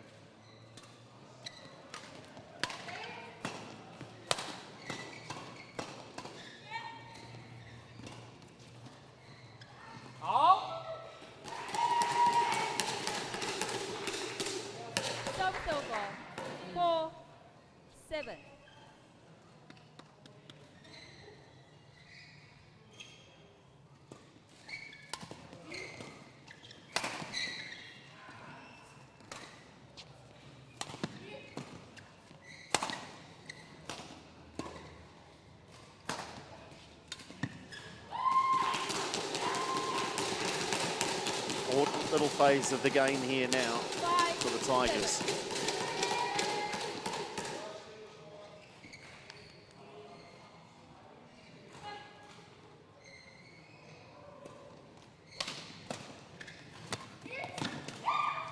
And they're reacting well to the pressure.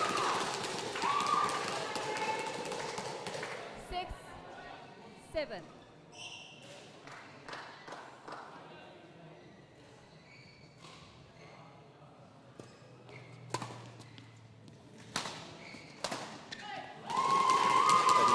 Dragons just getting a little impatient.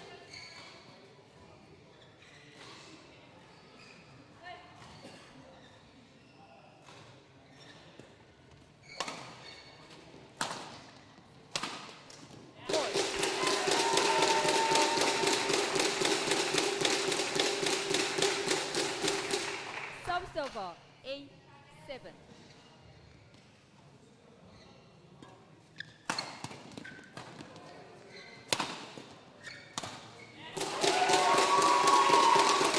They've regathered and just reasserted some authority at the Dragons. 9-7.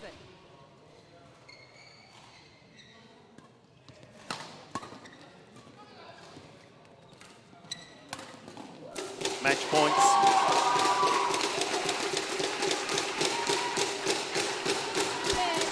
Match point 7.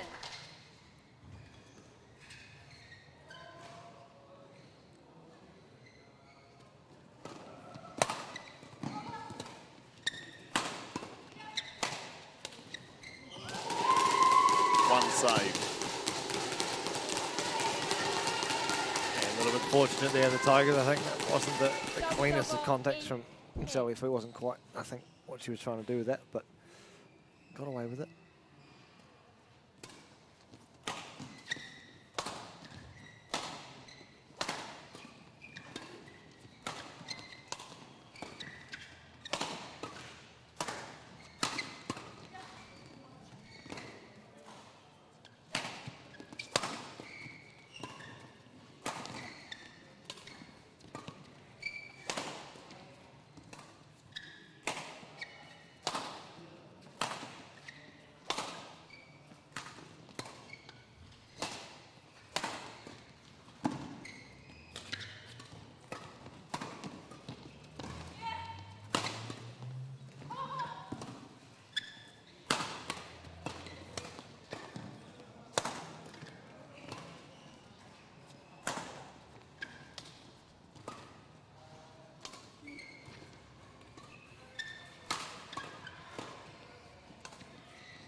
It's gone wide. Oh, I have no doubt that is the longest rally of the entire LearnCoach New Zealand League. Wonderful from both combinations.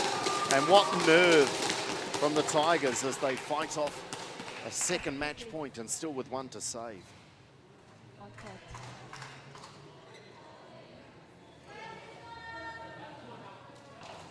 He had a bit of everything that rally, didn't it? Great play from both pairs. The shuttle was really fluffy and slow by the end of it as well, making it really hard work to get down. I admire the courage of Ashley Tan to still go for it as well with a good option in the slice. And they've done it. Well, the experiment of playing a new combination, Henry Tam with Sally Fu and Janice Jiang, has not paid off, you have to say. They've been beaten and beaten pretty comfortably. They fought hard in that second game, but it's a very good win for Shauna Lee, who continues her very good night, and Ashley Tan. And it does mean the Dragons, at the very least, will go to a golden game, but they're in control at 3-2 with one match to play. But this young pairing, Oliver Layden-Davis, they continue to impress. Yeah, what a performance from the two 16-year-olds, particularly impressive. And just the way they went about their work, I think they took advantage of the fact that Sally Fu and Janice Jiang hadn't played together before, and they exploited the space in the middle, worked well together and used the advantages of a right-left hand combination that they had. And that's something that I think shows that they've played together a couple of times and starting to learn from that, and some great development tactically and strategically for such a young pair. And so well done to them, and let's hear from them now with Andrew. Yeah, well done.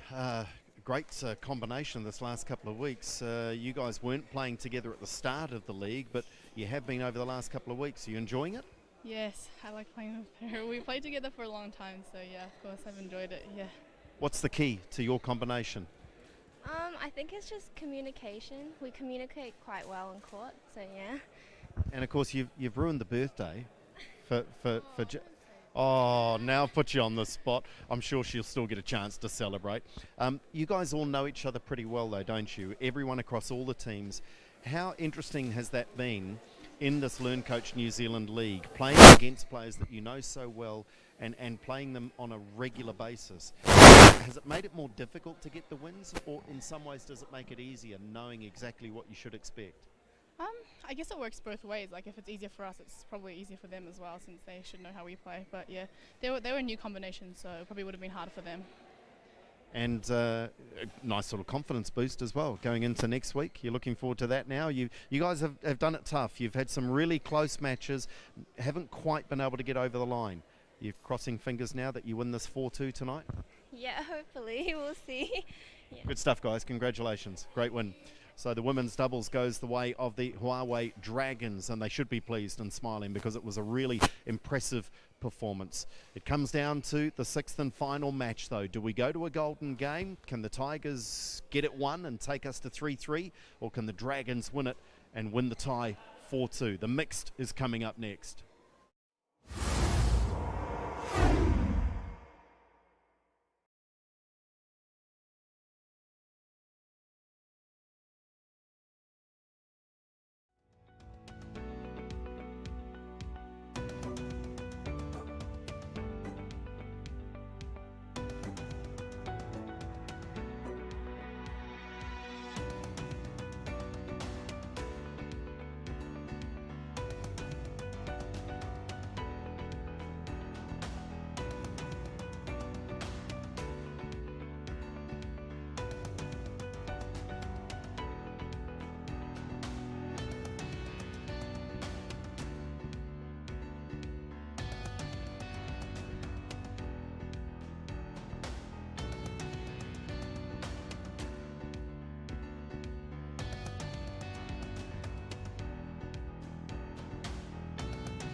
Well, welcome back. The buzz around the teams and those watching, some family and friends here as well, is all about the Huawei Dragons. Are they going to beat the top of the table Tiger Brokers Tigers? That's right.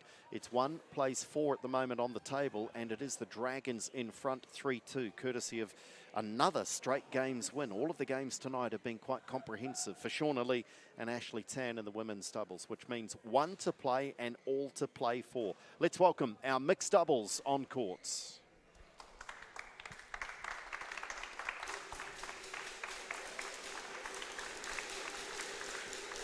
It's about now also that we start thinking of the Crystal Ashley Designs MVP, the most valuable player. They will take the Crystal Ashley Designs trophy and $100. And there'll be a few candidates there. It's a tough one tonight because it's been very even. Haven't had the dominance of one team over the other. But perhaps Shauna Lee might be in that conversation tonight with that very impressive win in the singles and then having backed it up with the doubles. Okay. I don't want to preempt it. I mean, we'll find out a little bit later, but she's got to be there or thereabouts. Yeah, she certainly has to be in the conversation. Okay, Janice, green or black? Black called. Black it is. Okay, serve or receive? Oscar to receive. Who will serve? Thank you. Of course, the flip side of that is that if the Tigers can win this, go to a golden game, and win in a golden game, then the likes of an Edward Lau, you know, it's not a given as to which way that MVP will go at the moment. It's been a wonderful addition to the LearnCoach New Zealand League, courtesy of Crystal Ashley Designs, and well received by the players.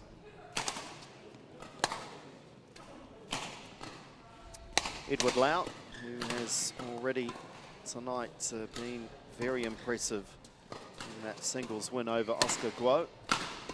Now turns his attention to another discipline at which he is ranked #1 in the country, the mixed.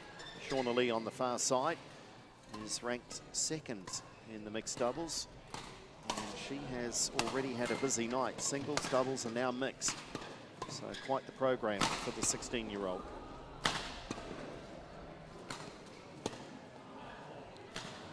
She will partner Oscar Guo, who lost his singles tonight. It's their 3rd match playing together. They have 1 win and 1 loss so far in the LearnCoach New Zealand League. So the 2 left-handers will play alongside each other.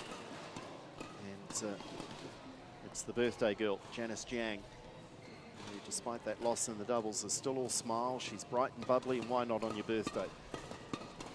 She'll be hoping to get a win here in the mixed alongside Edward Lau to really enjoy the celebrations tonight. And they are a new combination, Oliver Leyden-Davis, which again makes it difficult to get a gauge on perhaps how much time they've spent together as a mixed doubles pairing or how much work they've put in on the training court, but no question their individual CVs and their form in this discipline of the game, but question mark is how do they go together? Yeah, I think it's pretty safe to say they haven't spent too much time together on the training court in preparation for this. But I think the way that they play, especially Edward, with his reach and the way that he's able to play with quality to the net as well, just allows Janice a chance to step in and play her role a little more effectively. So I think they'll complement each other quite nicely, and I think they'll be looking to control especially the serve situation and the first 3-4 shots of each rally. And if they can do that well, I think that'll go a long way to helping them get the win and force this one to a golden game. Dragons lead the tie, 3-2 coming into this one.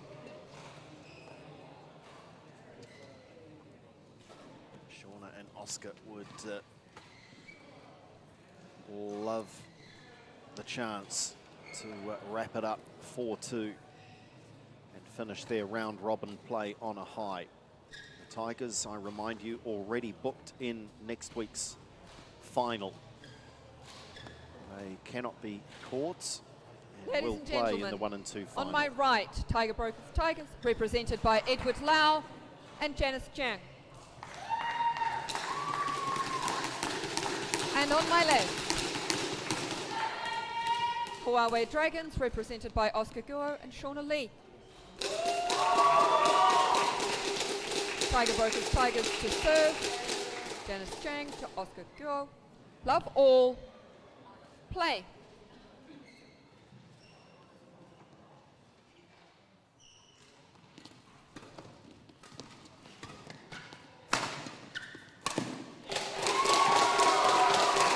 Perfect example of how dangerous this pairing over. will be.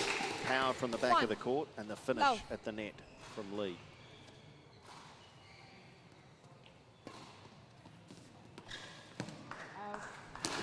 Service over. 1 all.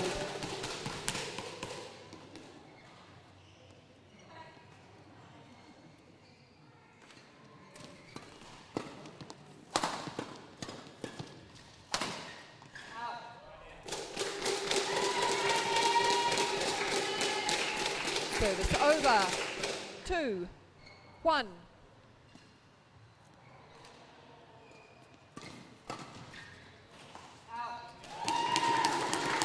Service over. 2, all.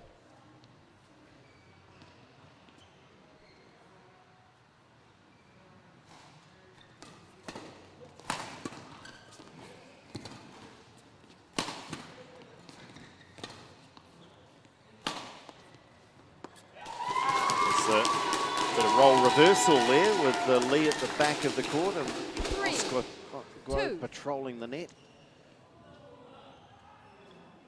Yeah, it's definitely an option for them as well, with Shauna Lee being as strong as she is from the back line.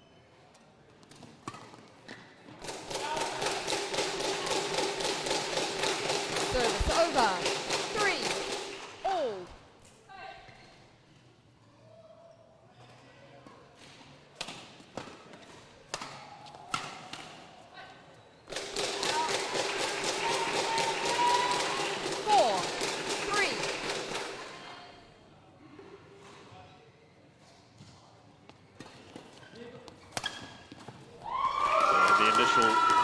Retrieval from Guo was for self-defence. All he could do was lift the shuttle. Yeah, I think you'll see some real intent from Edward Lau to put a lot of pressure on the short serve from both Oscar Guo and Shauna Lee.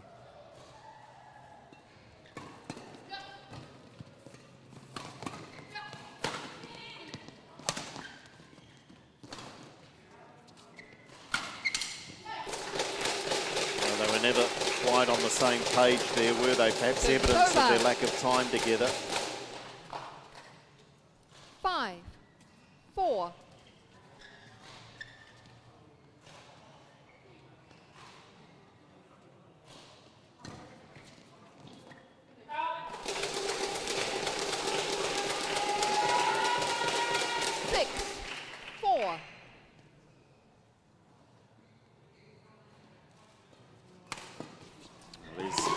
Classic example, Ollie, of what you just talked about. 6.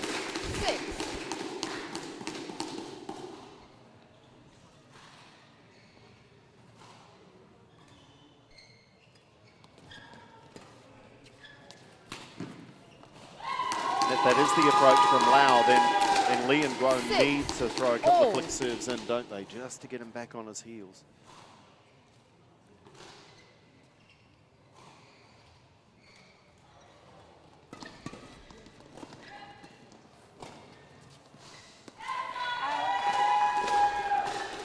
Yeah, but I think the serve situation 7, 6. is the one area of the game where Lee and Guo are most vulnerable.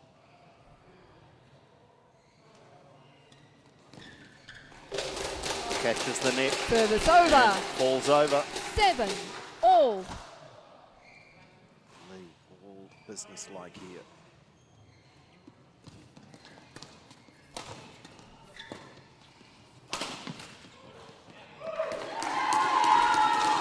Service over. 8, 7. Good attack from Edward Lau going across the body Shauna Lee just makes it that little bit more difficult to time the return.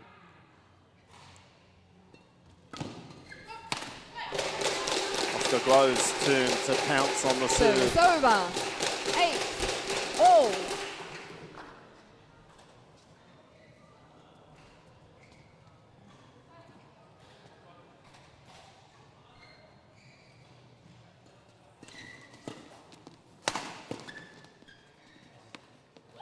Oh, great call from the line judge. Over.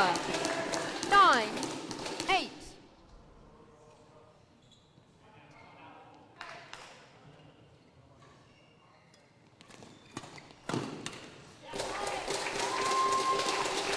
Worth highlighting as well that all volunteers, the line judges.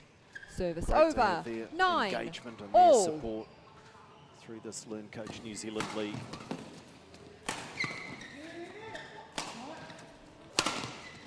I wonder if the opportunity was there for Oscar and Shauna to switch and get the power from Grove. Service over. 10. Game point 9. Yeah, a bit of confusion at a pivotal time as well. Play. Does Oscar take the risk and jump the serve here? Yes, he does. Service over. 10-all. He's been a little, just a little loose on serve all night in this first game, Edward.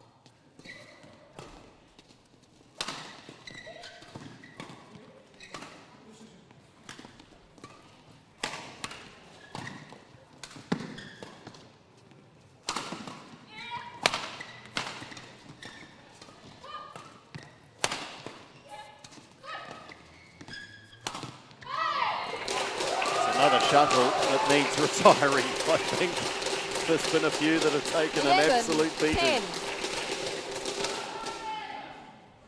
Yeah, that one just got slower and slower as the rally went on. Yeah, we don't have a slow motion function, folks. We're not slowing the rally down. And that was the shuttle again. Oh, Oscar. Service over.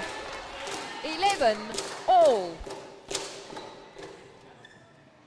And it looks like an unforced error, but that's the pressure of the return of serve through the game.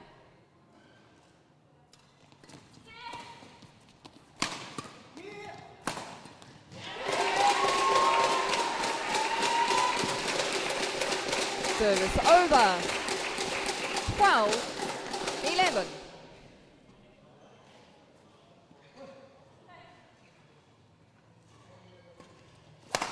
Oh, well, risk and reward. I said you had to try and put him on his heels, but what do you do when he moves that quickly? 12-all. Yeah, flick serve definitely needs to be a lot higher from Shauna Lee to take Edward Lau to the back of the court and give herself the chance to get back in defence. Gave herself no time to get a racket on that one.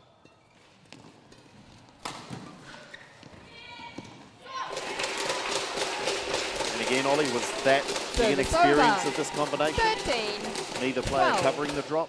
Yeah, just both players expecting the other one to get it tough. Again, Janice Jang needs to move forward quickly to cover that.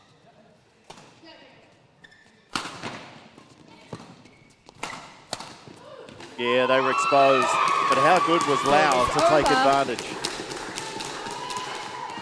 13-all. Yeah, of course, both pairs keeping in mind that you've got that flat forehand to forehand exchange when you've got two left-handers on the other side as well, and Lau took full advantage. Out. Oh, goodness me. Service over. That was like something out of the circus. 14. Game point. He did 13. all he could to avoid the shuttle, Oscar Grove. Oh. Oh, the serve is critical. You almost feel that this now favours the Dragons, because it is game point either way, and you'd almost rather be receiving.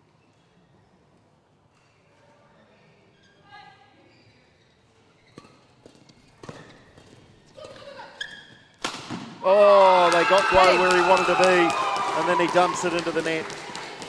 What a thriller. First game won by Tiger Brokers Tigers, 15-14. Very close, very close. There was little between these two combinations right the way through that game.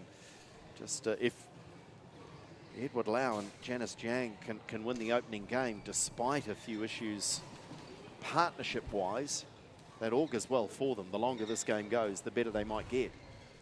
Yeah, absolutely. I mean, it's only one, well, 15-point game, as that one turned out to be, but just gives them a little bit of time to get used to each other, and for Janice especially to get the feeling of when she needs to move forward and the timing of that and the shots that Edward will play for her to likely move in on. So we'll look to see her be a bit more decisive, I think, doing that into the second game, and then look for Edward just to vary the serve a little bit more. I think obviously that serve return situation has been a crucial part of deciding that first game, as we saw from the extra points from 10-all onwards, but just trying to vary it up a bit, maybe serve into the tee as the shorter serve, the easier serve to play, get a couple of flicks in early before the 5-6 point stage, just to take both Guo and Lee away from the net, so they know it's coming, but there's not necessarily as much pressure on the net, so something that they have to think about and just keep them guessing of where that serve's going to come, because I think it's fair to say that probably none of the players on court have served particularly well in that first game, so you can kind of counter that with just making the returner just a little more uncertain of where you're going to place that serve as well, and particularly when it's such a decisive part of the overall match, that I think look for something 20 seconds. For something to be 20 seconds. That both pairs engage in early on in the second game. Deep in conversation, Shauna Lee and Oscar Guo.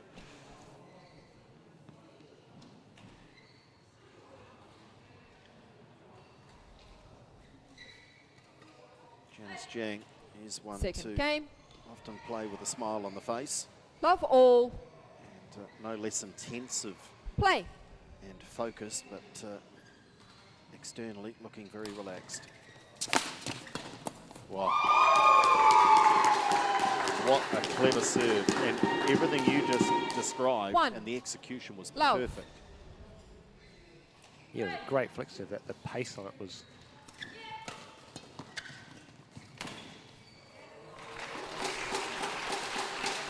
perfect. But Service over. 1-all.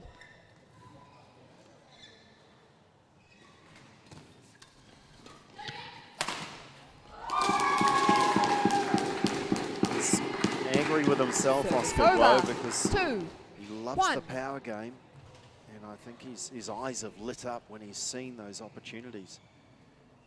He's just been a little impetuous.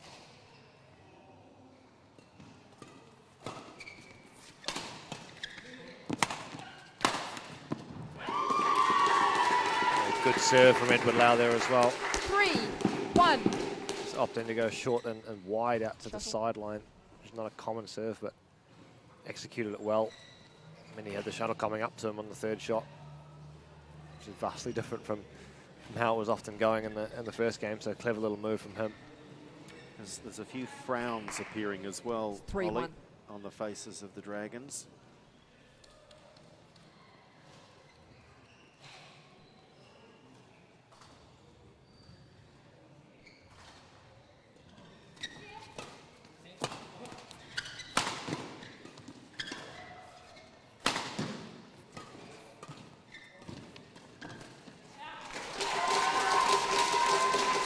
Service over. 2-3. Just saw a little motion from Coach Henry Tam after that rally, just to try and play a bit more cross-court from the forehand side for Janice Jiang. A well-played smash down the middle, but 4-2. just to take advantage of the fact that you're playing against two left-handers on the other side. I know from experience when we played against them last week, there's a lot of space into the backhand in the mid-court of both Shauna and Oscar. Service over. 3-4. So instead of playing straight the majority of the time from the forehand side for the Tigers pair, it's important that they can get that cross-court and exploit that open court and stay away from the dangerous forehand of both players. Service over. 5-3. Lau and Jiang just continue to play from in front here.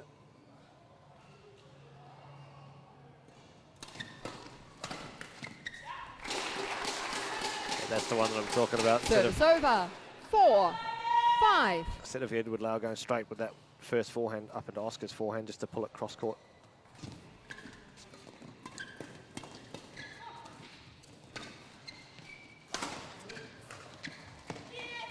Oh, that's clever.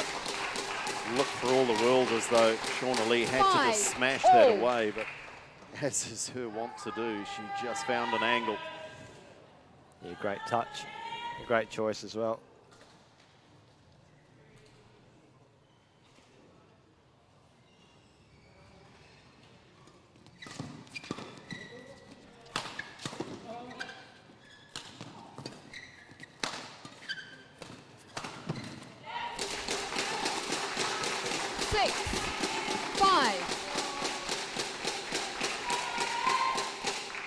Edward Lau finished up taking a tumble there, so they'll just make sure the perspiration is wiped clear of the court surface.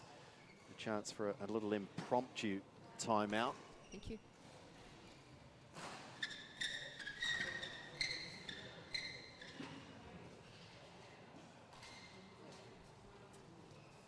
Still don't feel like either combination is at their best. That haven't really taken this match by the scruff of the neck. 7-5.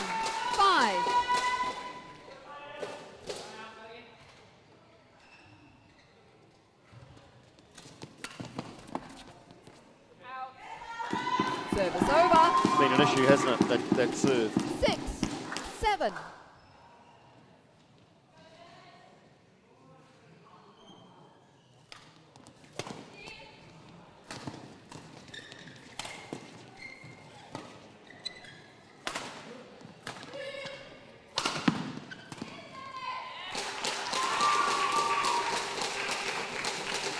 Service over. 8-6.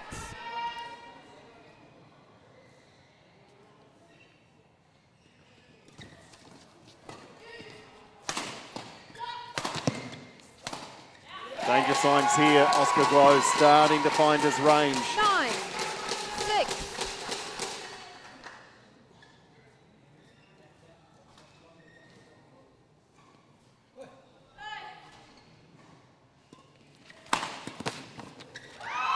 Service over. Edward Lau has just been 9. so good tonight. Singles, mixed. He really is having a night. It's got to be something very special to get a serve beyond him.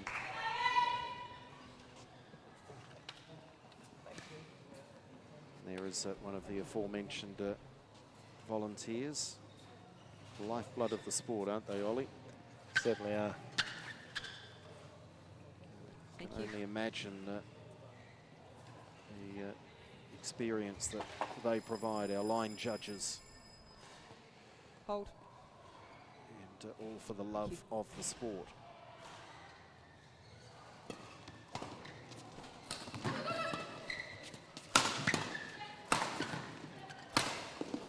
Yeah, one smash too many to defend. 8-9.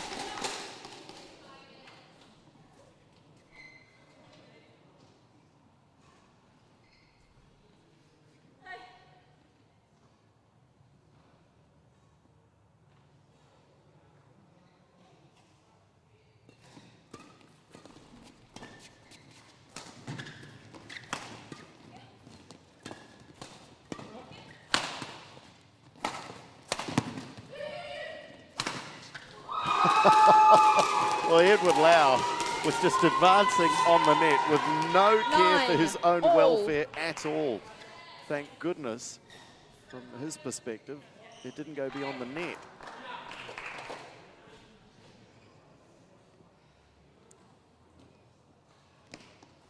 While Oscar contemplates another missed smash.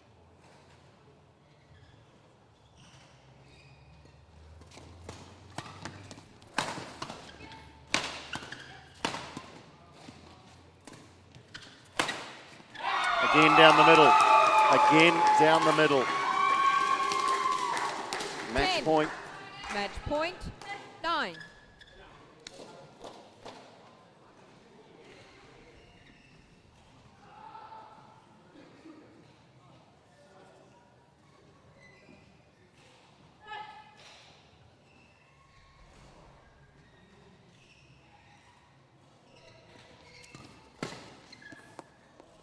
It's good. It's good. And we are going to a golden game. And Janice Jiang does get that birthday win. Missing out in the women's doubles, but getting the win alongside Edward Lau in the mixed. And we go to a golden game. Match Everything's won by been Tiger rapid Brokers fire Tigers, tonight. 15-14, 11-9. Another straight games win, but we will go to a golden game with the tie at 3-3. But it's pretty impressive for a combination. Let's call them a scratch combination. They're both very good players, Ollie, but Lau and Jiang just improved, didn't they, as the match went on? Yeah, they certainly did, especially with the attacking plays that they managed to put together in those last couple of rallies towards the end of that second game. They're combining nicely. Edward Lau setting it up for Janice Jiang at the net as well. Started to control the serve situation a lot better in that second set. The first set was very 50-50, I think, between both pairs of who was going to come out on top. But great performance and a great win for the birthday girl, Janice Jiang, as well. Let's hear from them with Andrew. Thanks, Ollie. Happy birthday. Thank you so much. How's your day been? I bet it just got a little bit better with a win. Yeah, it's been really good. I had school, unfortunately, but that was still a really good day with my friends. And then coming here, winning that really tight game, feels really good. And Edward did great. Tell me about the combination, because this is the first time you've played, yes, in the LearnCoach New Zealand League. So is this experimentation? Is the coach still looking for the best combinations? We've actually played one tournament last year, World Juniors, and we trained before that tournament. So coming into here, we knew we played together.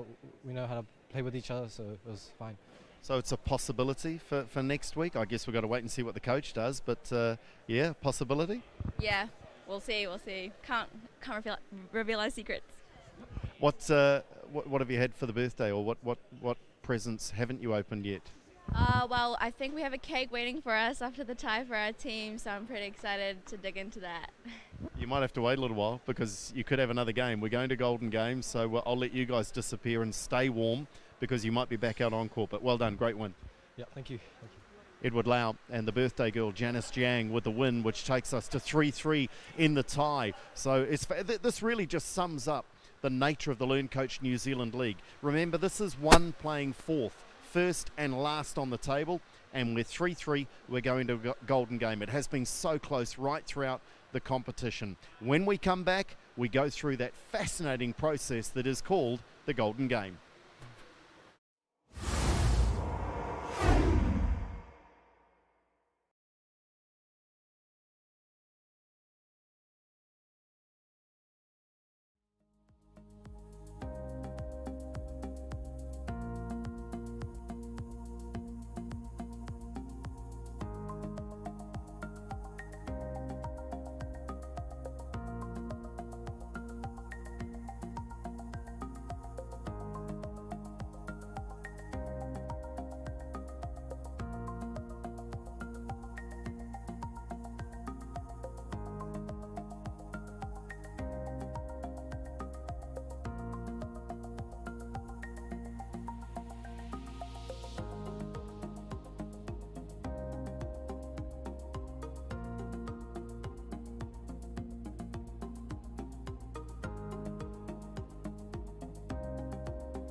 Well, welcome back to a fascinating night here at the LearnCoach New Zealand Badminton League. We're in the final week of round robin, ahead of the finals next week, and why not? Let's have a golden game to start the week. 3-3 it's finished between the Tiger Brokers Tigers and the Huawei Dragons, and now we decide which match, first of all, is going to be played. Remember, it's 1 game to 11.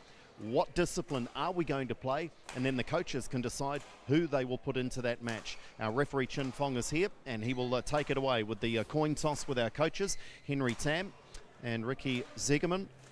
And then we start removing the games from the board. So it looks like Ricky, I think, has the first choice. And the first one to go is men's singles. Almost taking the whole board. Here we go. Now Henry's choice next. And okay, the singles have gone. The singles have gone. I can tell you that the players are all just over in that direction, warming up and watching. So they're fascinated. What goes next? What goes next?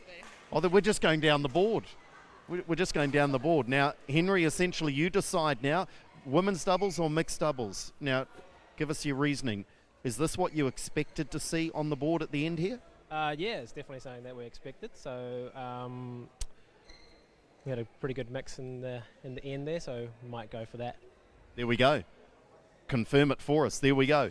Mixed doubles is left on the board. The players will be getting that message right now. The singles players can relax, but not all of them, because some of them play both. Mixed doubles, 1 game to 11 to decide it. Golden game coming up. Oliver Leyden-Davis, your thoughts on that? And of course, it does mean they can change the combinations up a little bit as well, if they decide to. Yeah, I think that's going to be the big question for the Tiger Brokers Tigers here. Do they stick with a winning combination from tonight, being Edward Lau and Janice Chang, that perhaps haven't played so much together, at least for a while? We heard from them earlier that they've had some previous experience playing together in junior years, or do they go back to the established combination and successful one of Edward Lau and Justine Villegas? I think my gut feeling says they'll lean towards that. But I think it's, 1 game to 11 points. It's all to play for here. And we await the confirmation of that from the officials. They will give us the names. I can see in the background, our advantage is we can look around the gym at the moment. I can see Henry Tam talking to Edward Lau.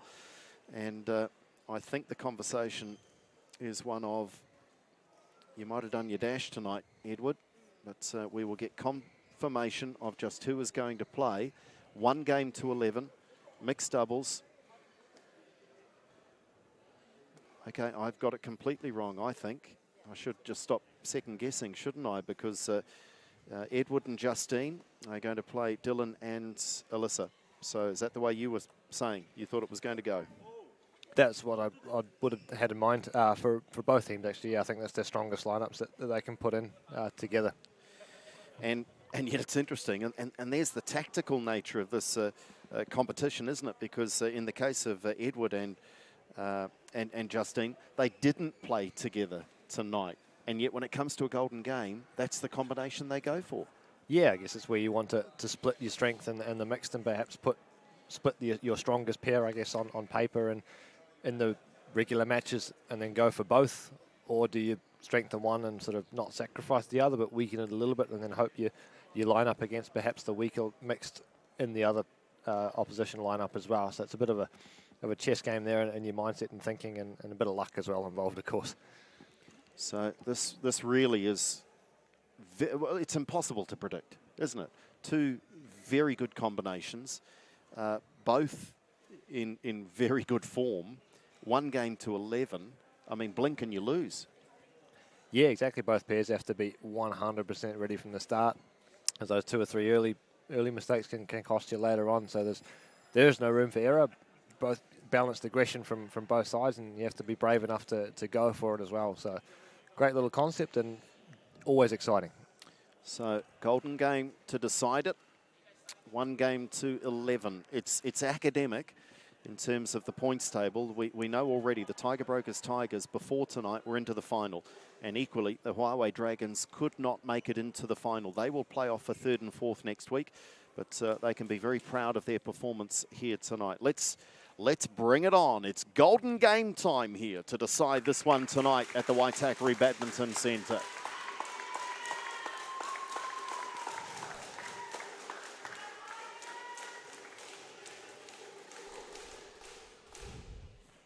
And this is where the composure of the players can play a part as well. The heart rate will be up a little. Good luck. Good luck.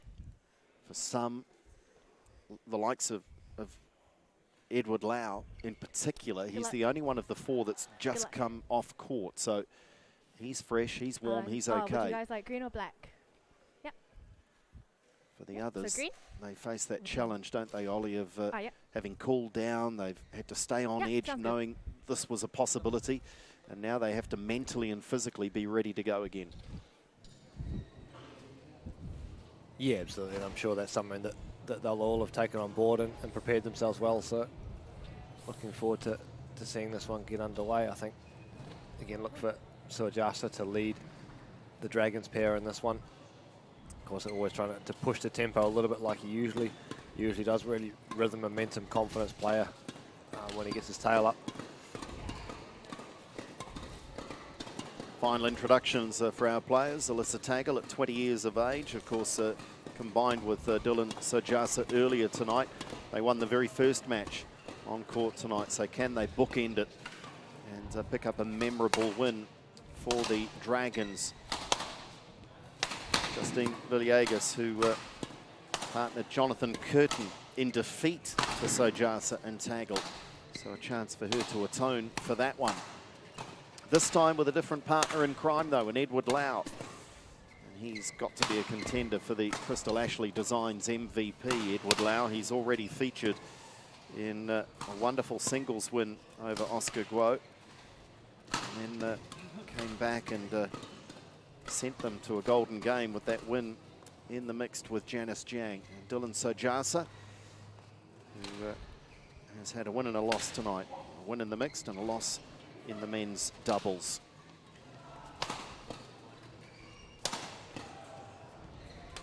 So they must, first and foremost, both combinations must eliminate unforced errors. And we've just seen in the mixed doubles that concluded regular play tonight, if you like, that the serve was crucial and points were won and lost at times far too quickly on serve. Yeah, they were in that sense that those first four shots, obviously in the mixed situation, are really important. But I think, again, it's perhaps where the singles background can come into a bit of a disadvantage in the mix, the transfer over to the mixed game, whereas I don't think we'll see as much from these four players on court in this golden game here. But, you know, let's not speak too soon. Hopefully for the quality of the match that we won't, but I'm sure these, again, all four are used to being in a pressure situation and have got a serve that's going to be stable and hold up. Alyssa just looks so serene, doesn't she? She'd be a good card player. Doesn't give too much away. So looks like she'll be fine. In fact, it's been really impressive across the entire competition with the composure shown by the players. On very few occasions have we seen players rattled or lose their nerve. And I expect that they'll all be good to go here now in this final week of round robin in the big pressure moments. Ladies and gentlemen, on my right, the Tiger Broker Tigers, represented by Edward Lau and Justine Villegas. And on my left, the Huawei Dragons, represented by Dylan Sojasa and Alyssa Tagle. Huawei Dragons to serve, Alyssa Tagle to Edward Lau. Love all. Play. Golden game to 11.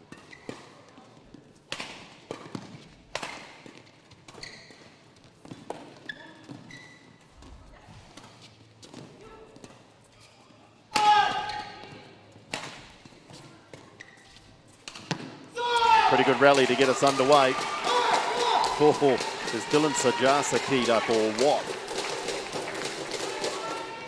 1 love.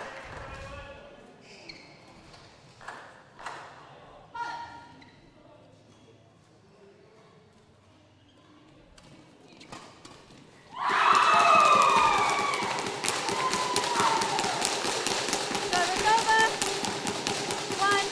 1-all.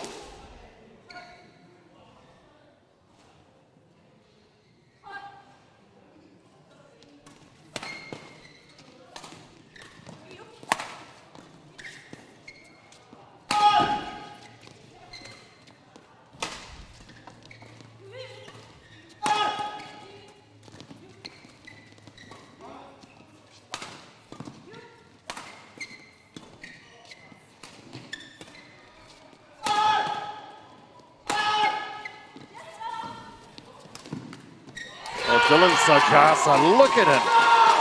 Goodness me, he's a man possessed. You talk about leading from the front, Ollie. How keen is he to make sure that his Huawei Dragons finish the round robin on a high? He also talked about being absolutely ready from love all at the start of a Golden game, and boy is he there.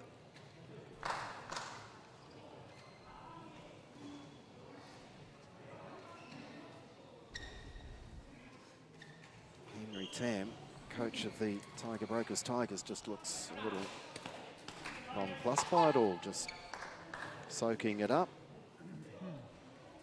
Another week, another Golden game for him, isn't it?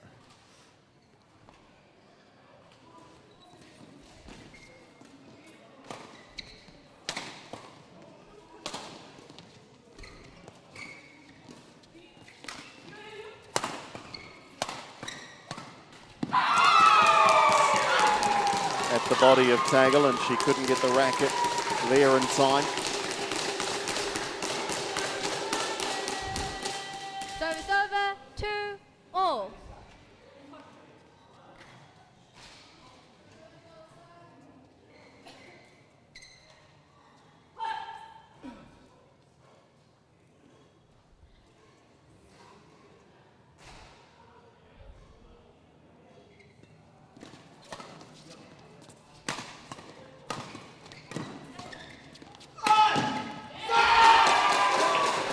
Accurate, powerful, and vocal.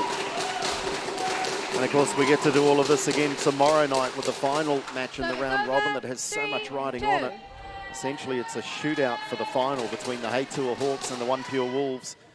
That one will get underway at 7 o'clock tomorrow night.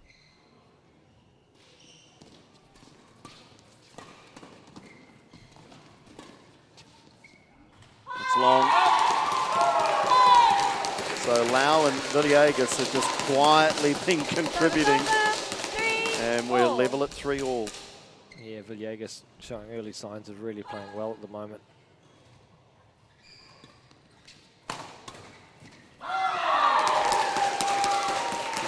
She's brave enough to step in on the net as well, take chances.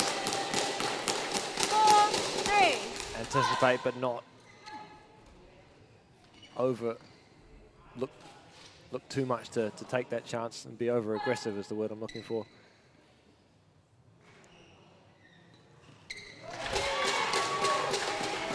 First mistake on a serve. I think this is going to be point for point the whole way through.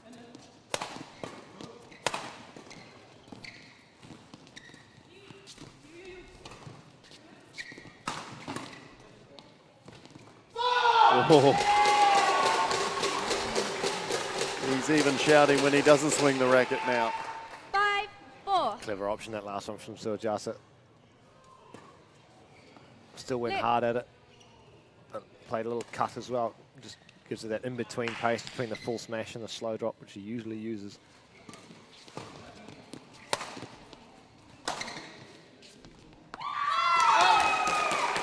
It's the issue where the adrenaline is flowing for both Tagle and Sajasa. 5-all.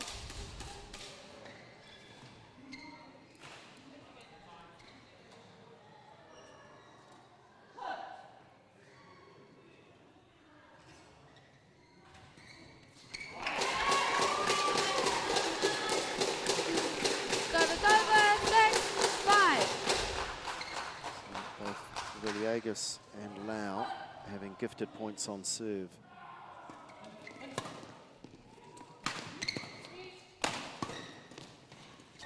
Oi, oi, how many times? 1, 2, 3. 7-5.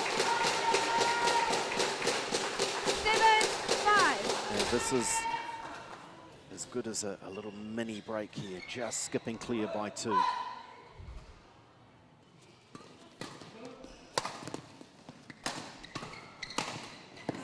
And now 3. Well, you sense this means so much to the Dragons if they can get over the line. 8-5.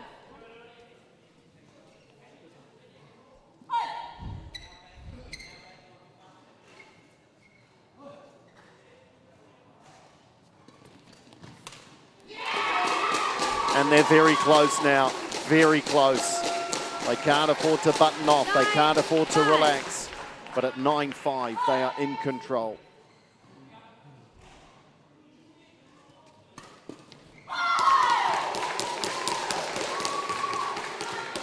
Service over, 6-9.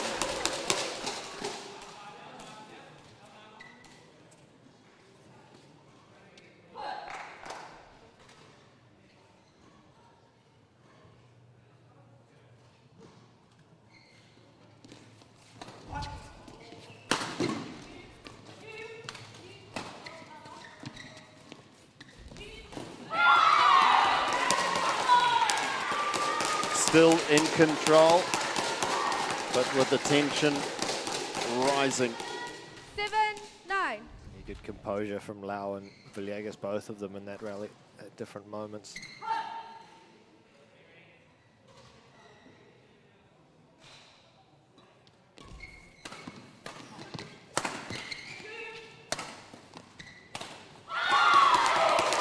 Oh, this is incredible stuff. Rattling off 3 points, but still they are balancing right on the edge, the Tigers.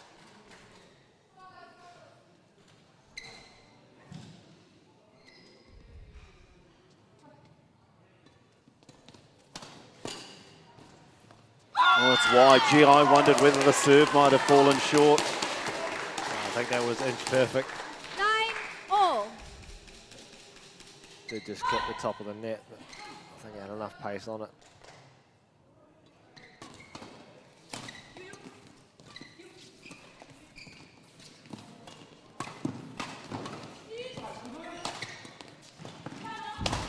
Oh, it's unraveling for the Dragons.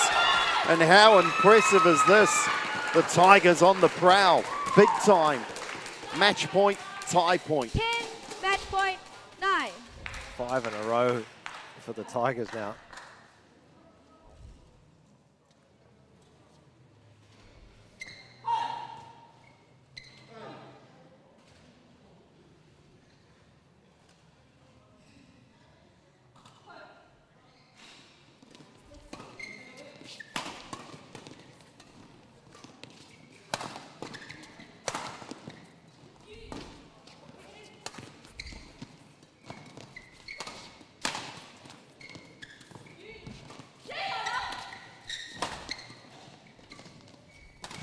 Oh, what a rally.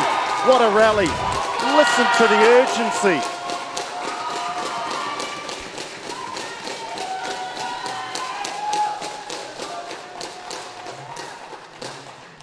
Service over, 10-all. Great rally from both pairs.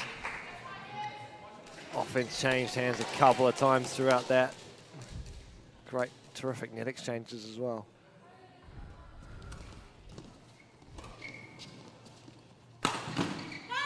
Oh, I'll tell you what, if the Dragons can win this next point, I reckon Dylan Sajasa is going to raise the roof. 10.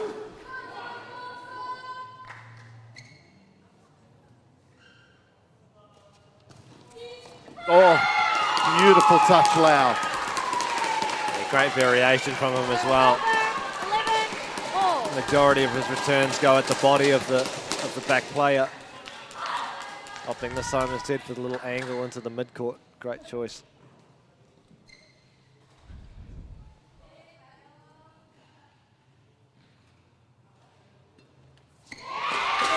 There's the tension. Service over, Second match point. 11. Tie point, of course, in Golden Game.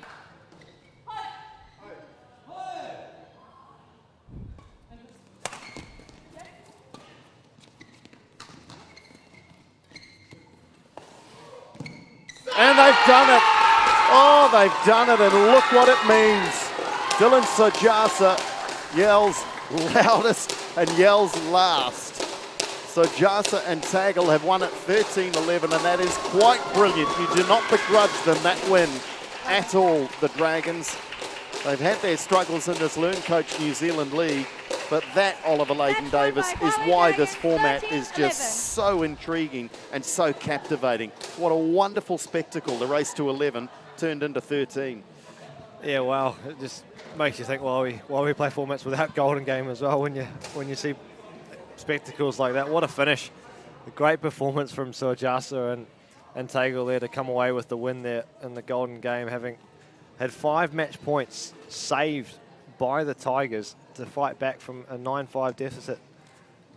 At least 5 points in a row to come back from 9-5 and then close it out at 13-11.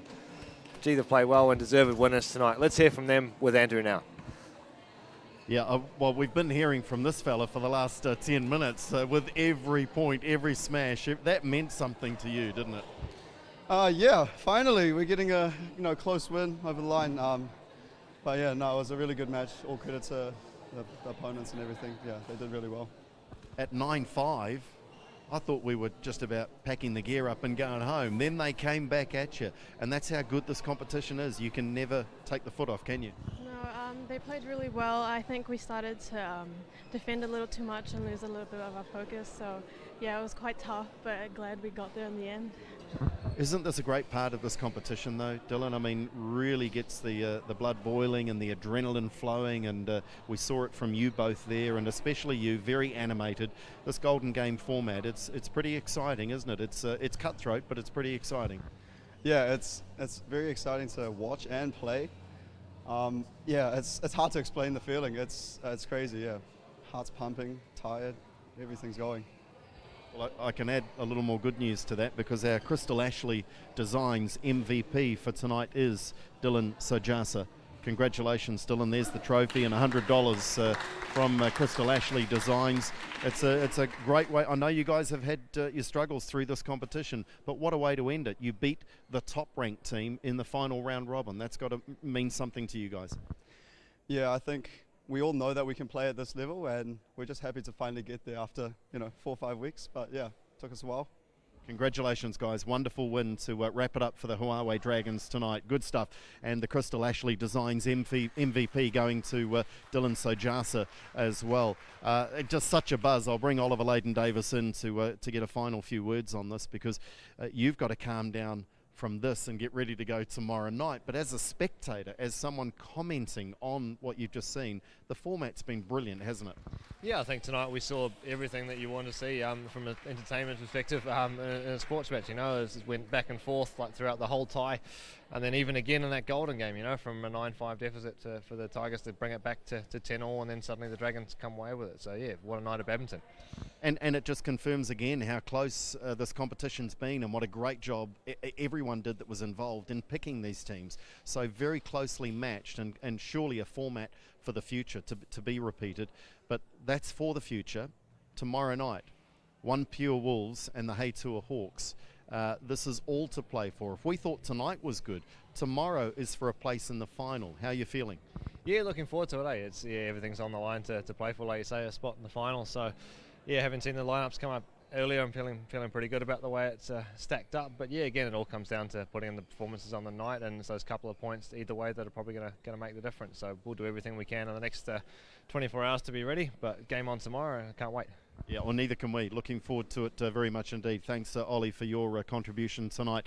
So Oliver Leighton-Davis will put away the collared shirt and get the racket out tomorrow night as the One Pure Wolves take on the Heitua Hawks in the final round robin clash. And it couldn't have been scripted any better. Tonight we saw a bottom beat top. The Huawei Dragons get reward for what has been a pretty tough season for them in the LearnCoach New Zealand League. But congratulations to them. The Tiger Brokers Tigers, they know they're in the final next week. Who will join them? We won't know until about this time tomorrow night, when the Heitua Hawks and the One Pure Wolves do battle to see who joins the Tigers in that final. Don't miss it. It's going to be a thrill a minute, I'm sure, on Sky Sport 9 and Sky Sport Next. From us tonight, though, it's farewell. We'll see you again tomorrow from 7.